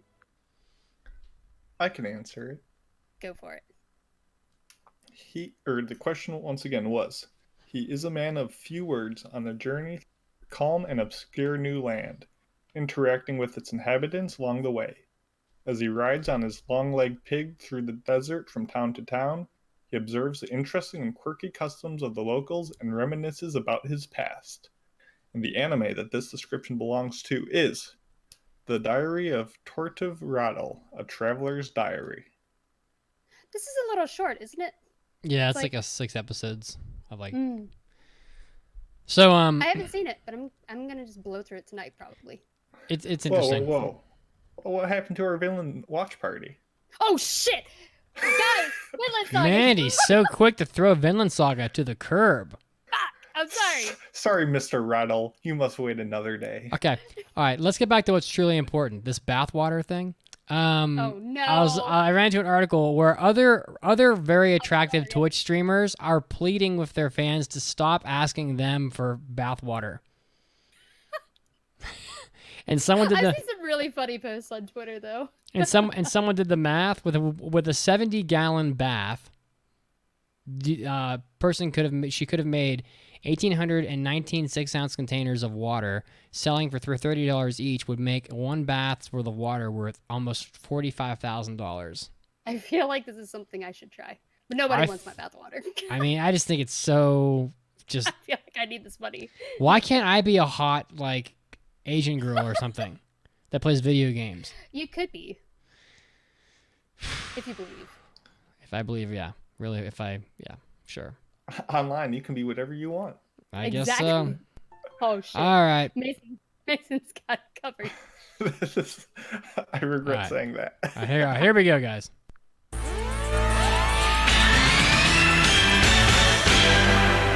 It's time for iTunes review. If you want to leave us an iTunes review, you can help us continue on our path of having lots and lots of iTunes reviews, which I love you all for. And you should also tell a friend that you listen to our podcast, because that's the best way to help out the podcast, is to tell at least one person about the podcast every week.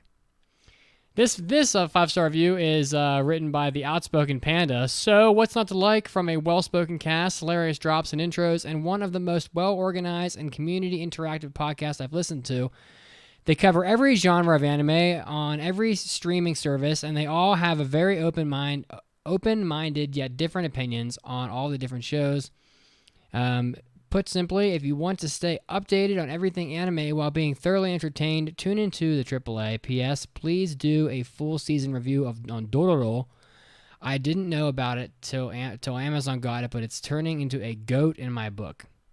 Well, I actually penciled us in for Dororo sometime in the next 3 weeks. It's so coming up. Look You're forward to luck, my that. friend. Yep. Finished a couple weeks ago.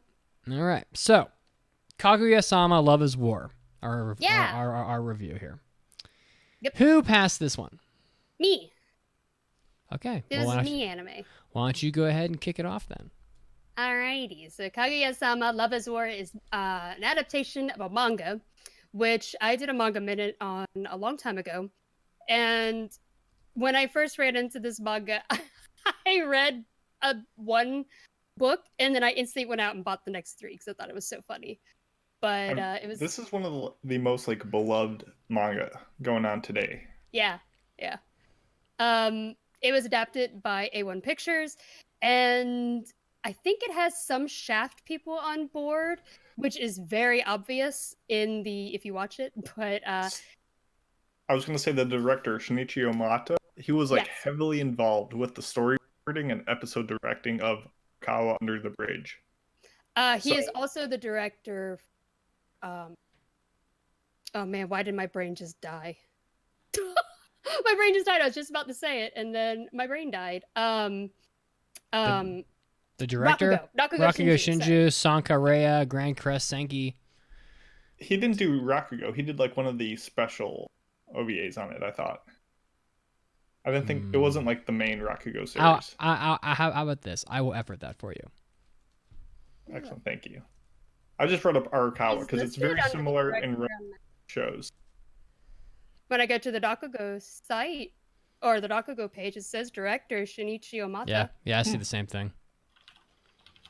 So, But so yeah, this series is a romantic comedy, and it follows these two characters, Kaguya-Sama and Shirogane, and they are part of this very prestigious and very rich school, and they're part of the school council, of course, like in every anime ever.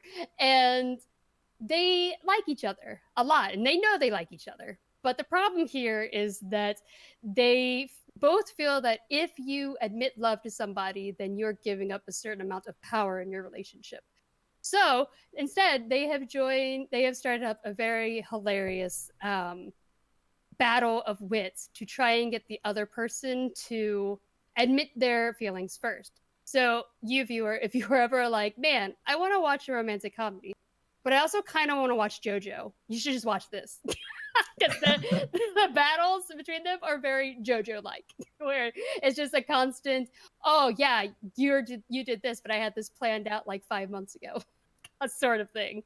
And yeah, but there's also a chaos theory thrown into it known as Chica, who is very oblivious about what is going on between them and causes all kinds of trouble. But And causes yeah, all kinds of memes. all kinds of memes too. This is a meme Machine. powerhouse. Yeah. But yeah, so there's not really much to spoil because it's very episodic. It's like, I can't remember if the manga is a 4-koma. I have a volume here. I don't think it's considered a 4-koma because I think they're entire chapters. I don't believe so. But yeah, each chapter has a completely different situation of a mind game between them, and they get pretty over the top sometimes. So yeah, that's pretty much the synopsis of it. Do we want to jump into our expectations for what our expectations were going in? I didn't really know much about it at all going into it. I had heard some things, I knew it was a comedy. I knew people liked it, but I didn't really know much at all. So I had really no expectations other than the fact that I thought I assumed it was good because so many people liked it. So that was about it. Yeah, I knew it was ahead. popular, but I didn't know anything about why it was. And even if I did know what it was about, I don't think it would have changed my opinions on the show. Like, within 10 seconds of the show starting, like, the conceit of the show is presented. Like, it sets all the stakes up with this, like, good example of, like, the importance of what the act of confession means to romance. And then this exceptional narrator just comes out there. There's this pounding music. And there's, like, just within the first, like, minute of the show, there's this assault of, like, the visuals and the themes are all, like, just pushed right to the forefront. So everyone knows exactly what is going on. And do, like, a minute introduction, and then it's followed by an absolute bopping God tier opening that reminded me a lot of, like, radios from Death Parade. And there's, like, this James Bond opening, like, atmosphere, and there's these superb digital and CG effects. And, like, there's all these small animation touches, and, like, everything you need to know about the show and what it presents is, like, presented within, like, the first couple minutes. And you really get a sense of, like, is it for you or not? Yeah. For me, like I said, that I read the manga before watching this, so I'll talk about what my expectations were going into manga. When I first started reading it, I don't know, I thought it was really weird because it's like these are tropes that we see all the time, but it leans hard into them. It's like that's the point of this entire series is the tropes, and it's for some reason it worked really well. I thought it was hilarious, and how over the top the mind games were really gave me a good laugh. And when I heard that it was getting adapted into anime, I was like, man, I feel like I think I even said it during my picks. I was really worried about it because I didn't think it was going to make a good anime. I felt like it was going to be really hard to translate over. But I think this is a show where it really shows how, like, what a good director can do, because it ended up, I'll talk about it in my spoiler-free review, but I think they did a really good job. Yeah, I thought it was really cute, I think that it's I sort of struggle though to call it a romance comedy. Like there's not a lot of romance really in the show. It's definitely a comedy. I mean, that's for sure. Yeah. But there's like a romance tone to it because that's like the joke of it, But while the comedy is really spot on a lot of the time, and a little and more or less over the top for the most part, I really didn't find it to have a lot of romance in it at all. In fact, well, I really shouldn't talk about the ending at all. Not yet, at least.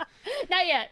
Not yet. But yeah, it's really cute. Yeah, I mean, I think if you're looking for like just a really funny show with sort of an interesting premise, I think it's pretty easily recommendable, I would say.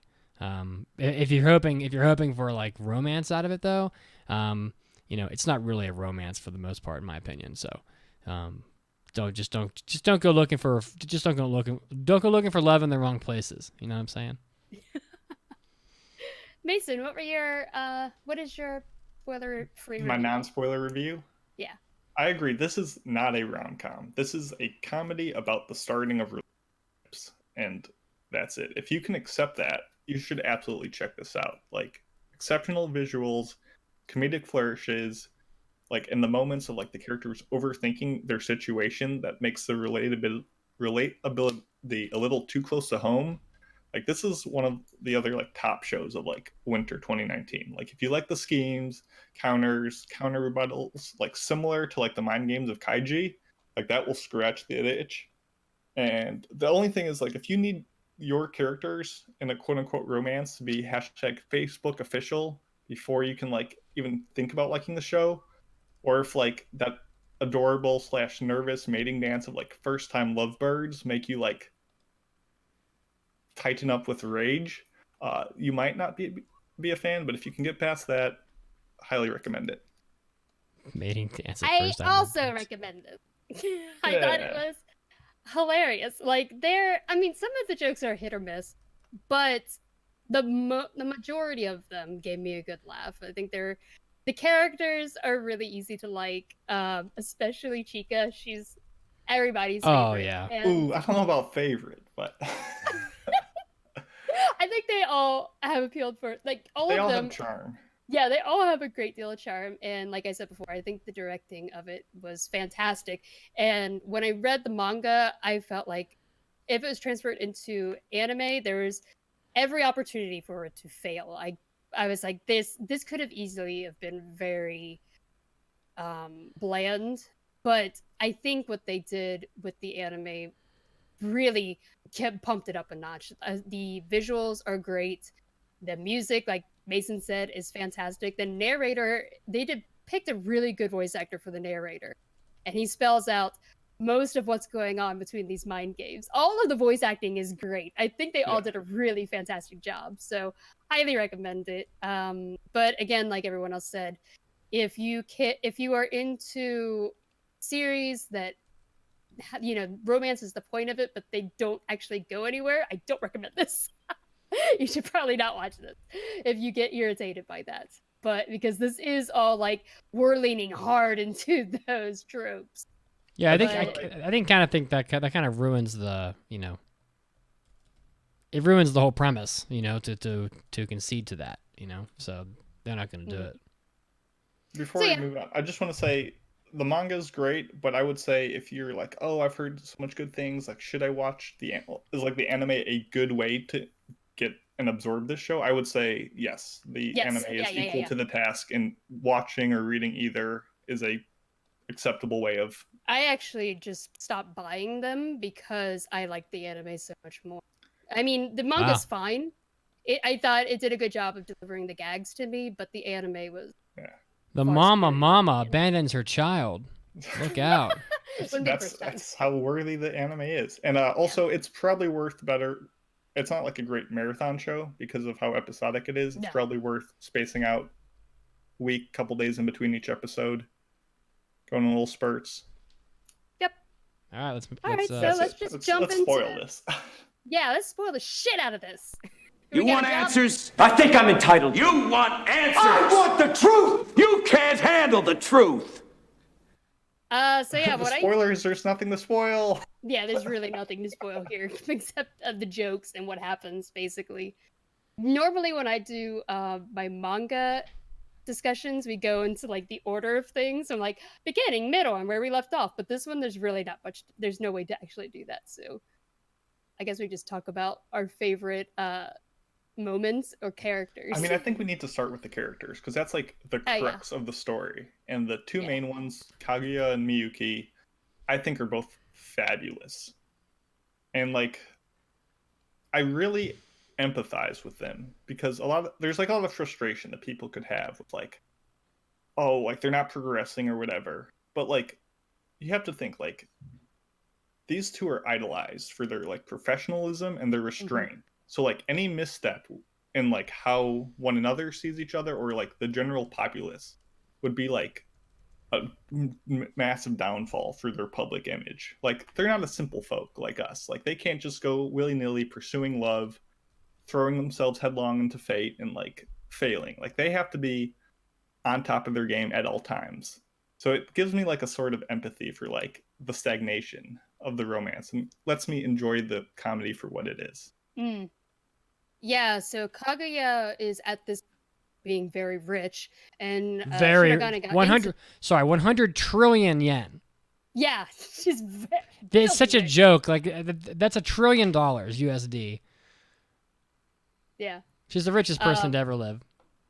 But Shirogane also is at this school not for being rich. He's actually very poor, but he is very smart.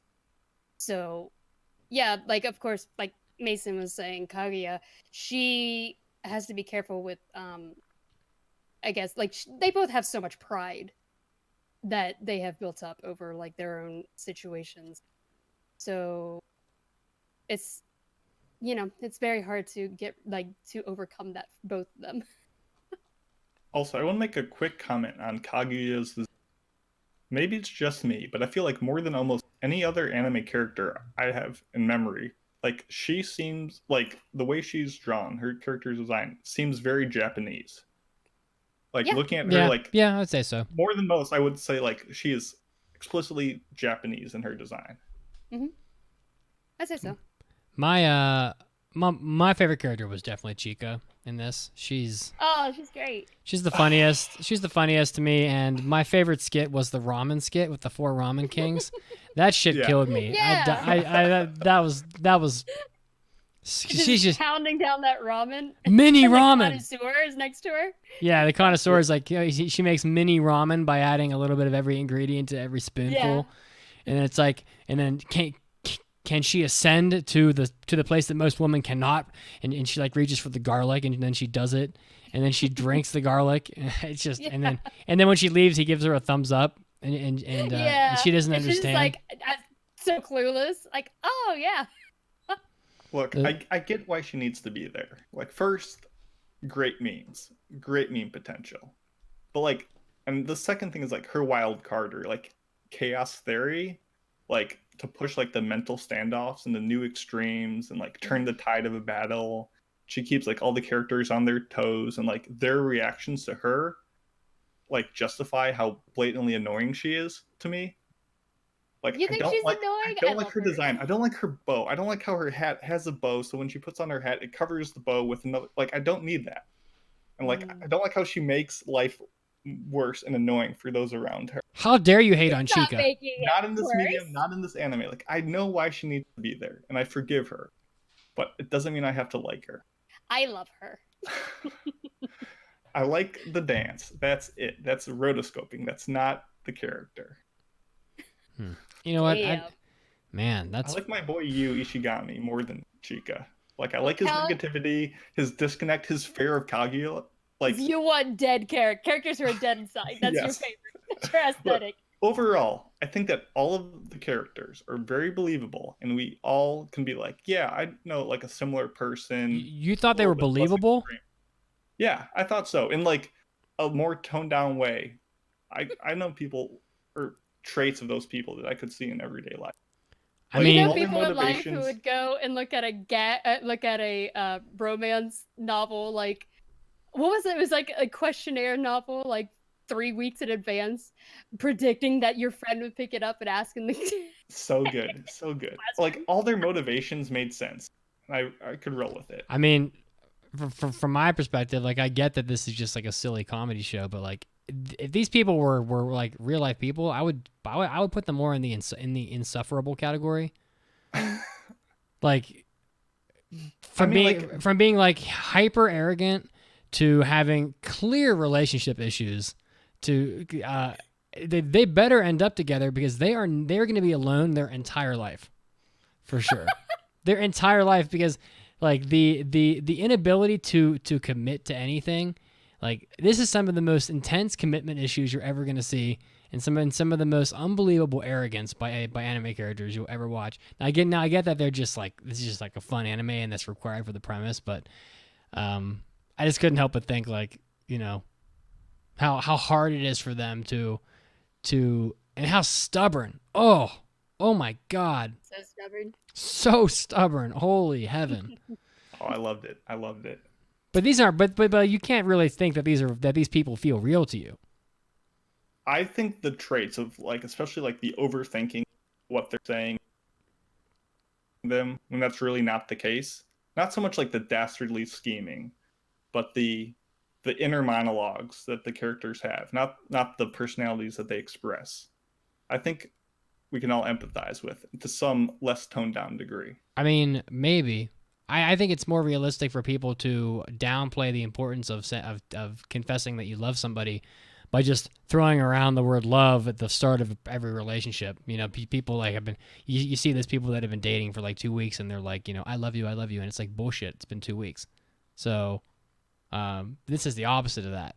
But I guess overanalyze tended them to feel real to you. That's why they set up the characters as being impossibly rich and impossibly perfect, right from the get-go, to set up like the extreme walls that another person has to climb over to get into like their to be good enough for them.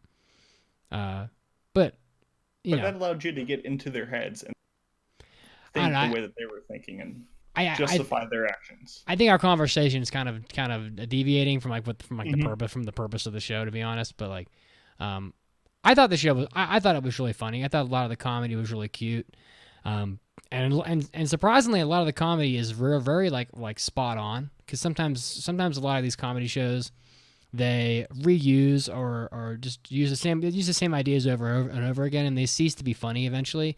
Whereas this one, it is the same concept most of the time, but like the angles at which they probe at it are very varied. So I didn't think that the comedy really, I thought the comedy was good most of the time. Now that being said, I did binge this show and found myself a little tired of it.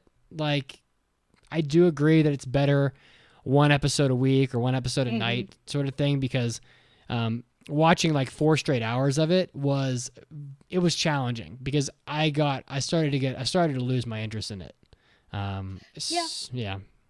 I watched it. I watched it week to week when it was airing. So, I could definitely see how if you're binging through the whole thing, I don't know. Yeah, I can definitely see a little bit repetitive of just mind game after mind game after mind game. Yeah. And they always have, like, there's always a winner and a loser, but it's, I don't know. A lot of the times some of the gags do carry over into the other ones, but for the most part, it's very So I was gonna episodic. say I haven't seen this since it aired. It's been a while. But even though the skits are episodic, it never felt like a true reset.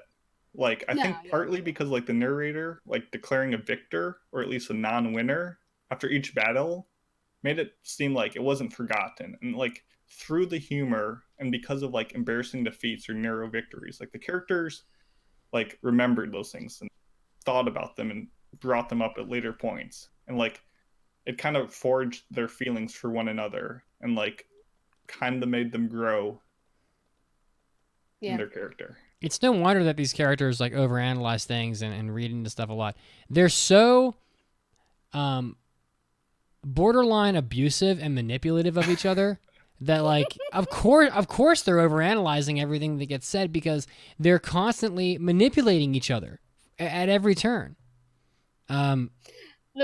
Like the very first one that we come to. I actually love the theater one. That one cracked me up. Because it starts off with the first gag is they're trying to get the other person to ask them to go to a movie. Yeah. And so they're playing a card game. And Shinomiya is they brought up the rule that whoever loses has to do something that the other person wants them to do. So she is planning to purposefully lose, and she's going to introduce theater tickets, hoping that this will force Shirogane into asking her to the movie.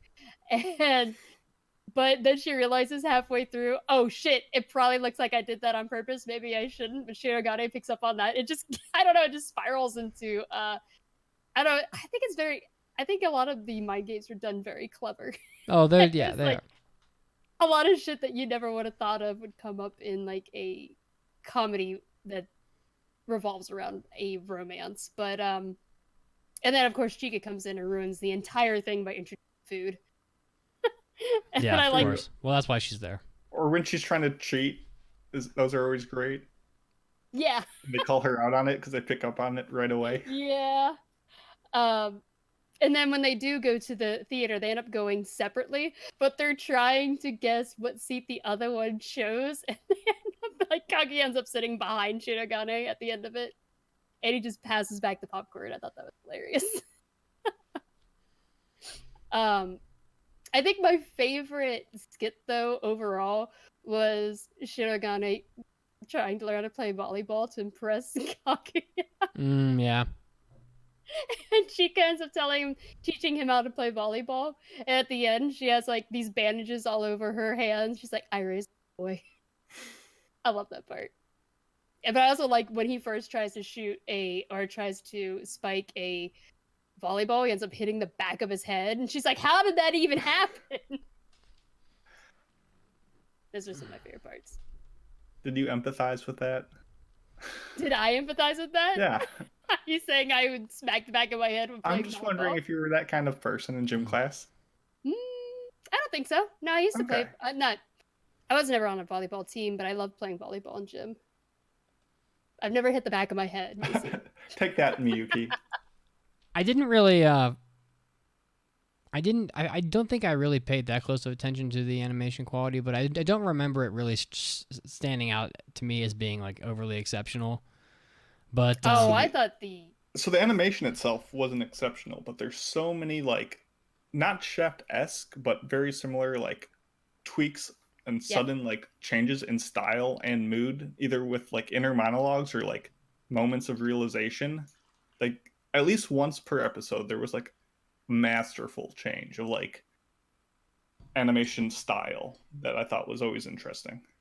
Yeah, it's it's a very stylish anime, and there's a lot of moments where things they show, like how they're presenting it visually, relates to the overall situation, what a person is currently feeling. Like there's a lot of visual metaphors also, but they're not like, super hidden where you have to think about it. It's very obvious. But yeah, I thought it was really well done. I thought the visuals are what kept me into the show. I mean, they were way better than they needed to be. Like they could have rested. They could have just kept the same tone and style for a whole 22 minutes, but they found little ways or extreme camera angles always mixed, and I applaud them for it.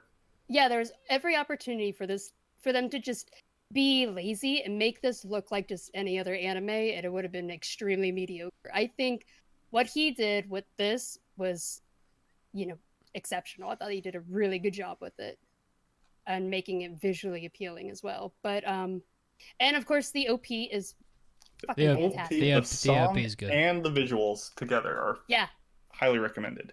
Yeah, the opening is very good. Although I can't really recall the background music from the actual show. But I mean, it's very hype, like very epic. It's just because they're having these battles, but yeah, I almost feel like it was more orchestrated than it was like having an actual OST. But I just didn't really take note of the music all that much because it just didn't stand out to me particularly. But do you guys want to give final thoughts? Yeah, we can do that. Do you have anything My else? final thought is Shinigami, or not Shinigami. Sorry, Ishigami? Ishigami is hilarious, and every time he was on my favorite quotes is, "I think I have Stockholm syndrome. I gotta go home." Yeah, that poor guy. That poor guy. Oh, he's so awkward, but I love. He's great. He's our boy. Yeah, well, I think he sort of behaves how most people would running into these two. It's like you're. It's like, this is a danger. Yeah, to danger, myself. danger for sure. I thought it was a good show, really. I wish I hadn't binged it because I just don't think I enjoyed it as much as I would have had I watched it in different chunks. Because I just think there's only so much gag comedy you can handle in the same sitting, and especially since a lot of it is like, poking at the same thing. But I think a lot of that is also just because the show doesn't really have much of a story. It's just about the relationship of two characters, and there's not like a real story that you can kind of sink your teeth into and follow along with as you watch it through a binge session. But still, I think that it was funny, and the characters are all really likable. There aren't really all that many of them, but I liked all the characters, and it's amazing how on target most of the comedy is, and how many different sketches and situations that the two characters find themselves in throughout the course of the show, because there's just so many different little battles that they go through. And so I'm gonna say good, not great for me. And so I'm gonna give it 3.5. I don't know what 3.5. Really rich, snobby people out of 5. You wanna go, Mason? I can. So much like the show, I don't have a big thematic that I can tie my points together with. At the end of today, this is a simple show that I believe was executed with a deft touch and succeeded in what it was going for. It's a fantastic adaptation of one of the most beloved manga, and the voice acting and interpretation of the designs brings so much to life that I actually think I recommend the anime just as much, if not more. So I guess I'm wavering between 3 and what I've decided to be final score of 3.5 mutual defeats out of 5. So yeah, actually, we didn't mention the ending at all, but just for my last thoughts, I'll say that the ending doesn't actually resolve the show, but I think the way it ended was very fitting for the overall theme, and it gives you a hint that they are strong, or they've become a lot closer throughout the series. And if they make a season 2, great. If not, I'm happy where it ended up. Yeah. I thought it was fantastic. I think, like I've said throughout this entire review, I think there was every opportunity for it to be bland and just boring, but what they did with it, the visuals, the music, the voice acting is fantastic. And the voice actors did a really good job of delivering the comedy, and I think they did a fantastic job. And yeah, I think I think because of that, I would give it a. I'm trying to think. My brain just died. I'm gonna give it 4. I am going to give it 4 volleyball headshots. 5 back of the headshots. Mm-hmm. Back of the head. With your own palm. Social media. Fireworks out of 5. Social media liked it a little better. Our social media gave it 4.5. So. Yeah, it was. Whenever we do reviews and I see polls, the audience, we usually get somebody who's given it every number. This one was split between 5s and 4s. That's it. That's all people voted. Mm-hmm. So people loved the show. All right, let's bang out these mailbags real quick, since we didn't do them last week. It's time for an almighty anime mailbag. Anime.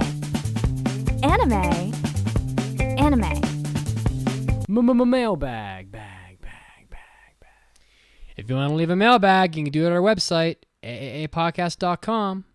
So, and while you're there, you can submit topic requests or Enzo Senpai's Notice Me Corner submissions, or you can submit hentai mailbags. You can also submit Anime Shark Tank submissions. So, which we're very overdue for, and that's coming up very soon. Cool. So, Yotoru Vegeta. Who wants to take Yotoru Vegeta's mailbag? Why don't you do I've it, got it. Mason? Because I think the next one is for me. I think it is. Well, you might have a lot to answer. Anyway, how was your day, AAA? I wanted to know if any of you skipped to the end. Have any of you watched the series finale just because the show was so hype, even though you hadn't seen a single episode beforehand? Not for this reason, no, but I have skipped to make sure a character I love didn't die, because otherwise I wouldn't be able to go through all the pain. I'm like, did they die? No, the happy ending. Good. I can continue reading. I'm getting invested into it. This is not something that I do. I don't like being spoiled, and I like watching things from start to finish, so I've never done this. So that would be a big no. I've never done it on purpose. I actually had a friend show me the movie, The Disappearance of Haruhi Suzumiya, which happens after 2 seasons worth of anime. And he was like, oh, don't worry, like I'll explain what's going on as we watch it. It's not that big of a deal. Don't recommend it. Watch the show, then watch the movie. But no, never on purpose have I ever skipped ahead. That's dastardly. How about no? More Itis writes, and this is definitely from Mandy. This is for me. Here she writes, Yeah. Hi, as someone interested in entering the world of manga towards the middle of June with Vinland Saga, I was just curious if you have any baseline manga recommendations to start with to get a good grasp of other genres such as comedy, romance, sci-fi, and psychological. Thank you. You made a little cute bear emoji. But, man, this is such a perfect one for our topic today. It's like gateway manga. But I said it, I think it is going to be a little hard for me to answer. Really, typically depends on what you're okay with, because I would say psychological manga, Oyasumi Pun Pun, is great, but it's very dark. The content gets very dark in that manga. So if you have if you have trouble handling stories with very depressing moments, then I would say avoid that. But if you can, Oyasumi Pun Pun is so, I don't know, it gives you a lot to think about. But for anyone who's interested in like Shonen Jump or just read manga in general, Bakuman is a must, because I feel like it's a good comedy shonen series that also teaches you about the manga industry. And it teaches you a lot about why certain choices were made in manga, and it can really open your eyes to a lot of things, I think. Also, for horror, Junji Ito is a master. Everyone recommends Uzumaki. I tend to lean pretty hard in dramas myself. So Solanin, My Lesbian Experience of Loneliness, and My Brother's Husband, and Nana are all good choices. Currently, I'm reading the manga for Aoharu Ride for romance, but there's also a manhwa called Their Story, which is, you can find it free online, and it's a very, very cute romance. I've also been reading Atelier of the Witch Hat. If you're like into a very whimsical fantasy story about witches, that one's good. For comedy, I would suggest Dungeon Meshi. That one's one of my favorite comedies. You love that. Yeah. Dungeon Meshi is a fantasy about this team going into a dungeon, and they learn to cook and eat monsters. And it's really cool because it shows you like all the nutrition and of each monster part and like what it adds to the overall flavor. If you're looking for some hidden gems, Sanctuary is really fantastic, but it's out of print, so it could be hard to find. And Mason and I recommend Lone Wolf Cup. Yes. The meme is alive. It's only for the memes. I just wanted to add at the very end of that, any of Urasawa's works, Pluto, Monster, 20th Century Boys, are all very good starting points, and they're real easy to follow and hard to put down. And also, I know we've talked about the anime a bunch, but the manga, Space Brothers, it's got comedy, it's got romance, it's got... I haven't read that one. It's got an ending. It's got psychological... It has an ending. It's great. It's worth checking out. It's an easy read. I'm so pissed off about the Space Brothers anime. Assholes. How dare you, A1, only give me 99 episodes. Doesn't friggin' end. End the goddamn show. You had 99 episodes. I'm writing a letter.